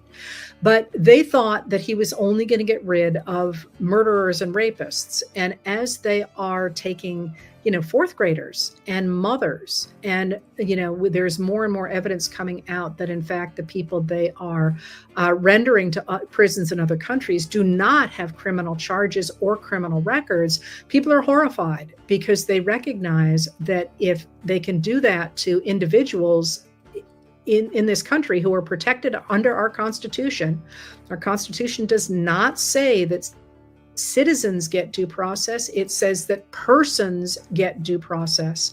If you can do that to an undocumented immigrant, you can do it to anyone. And that is something that's cutting really close to home, close to the bone, especially in rural areas where a lot of people have had run-ins with legal authorities simply because in bigger cities, the law enforcement officers have a lot more serious crime to deal with than they do in rural areas generally, where, most of us around here who live in rural areas know our law enforcement officers, often on a first name basis. So all of these things are hanging out there. And this fight between Trump and Musk, while it's entertaining, should not let you take your eyes off the bigger ball here, which is the transformation of our government from something that works for the good of the majority of Americans to an instrument for the enrichment of a very few wealthy, largely men. That's what's going on in this moment, and that's what you want to keep your eyes on the ball with. This explosion that we're seeing is very much about the control of the Republican Party, but it is also a sign of extraordinary weakness in the White House. And you can prove this, you can tell this is happening by, for example, the degree to which Trump is screaming about Joe Biden. Joe Biden is not president any longer. He had a very successful run, and now he's not in the news any longer. He's been out of the White House now for 6 months. This economy is Trump's. The fighting is Trump's. The incompetent people in charge of departments, for example, that is all Trump, and it is all beginning to crumble. In this moment, I would urge you to keep speaking up. Keep calling people, keep talking about what you want to see out of your government going forward, because it's going to get worse. The crumbling, the fighting, the incompetence, the cost, all of those things are going to get worse over the course of this summer. And now is the time to make sure that those people who are trying to protect American democracy really speak up and really support those other people who are speaking up. So I hope that that helps you at least get through tonight's drama. I will confess I'm going to go watch more about it because it's a little bit, what's the word I'm looking for? You can't help enjoying a little bit seeing this break happen when a number of us have been predicting it now for a very long time. So we'll see how this all plays out, and I will keep you abreast of developments as one last thing about it. When Musk said that he was this big bombshell that Trump is in the Epstein files, we knew he was in the Epstein files. That's nothing new at all. In fact, Epstein left tapes saying that Trump was one of his best friends. I think that was a threat. I think he knows something about Trump and about Trump's something to do with Trump. And I think that was his way of reminding Trump that Musk has dirt on him. So that's one of the things that I'm going to be watching going forward. All right. Thank you for being here. And I will see you. I'm actually going to do an interview tomorrow with Gil Duran, who is a tech reporter and has a really good handle on what the tech bros are up to. So feel free to check in on that. Otherwise, it will be on, I'll post it both on Facebook and on my YouTube channel. And next week, I'm interviewing Pete Buttigieg as well. So stick around. There'll be more and more material coming up on the YouTube channel. Thank you for being here.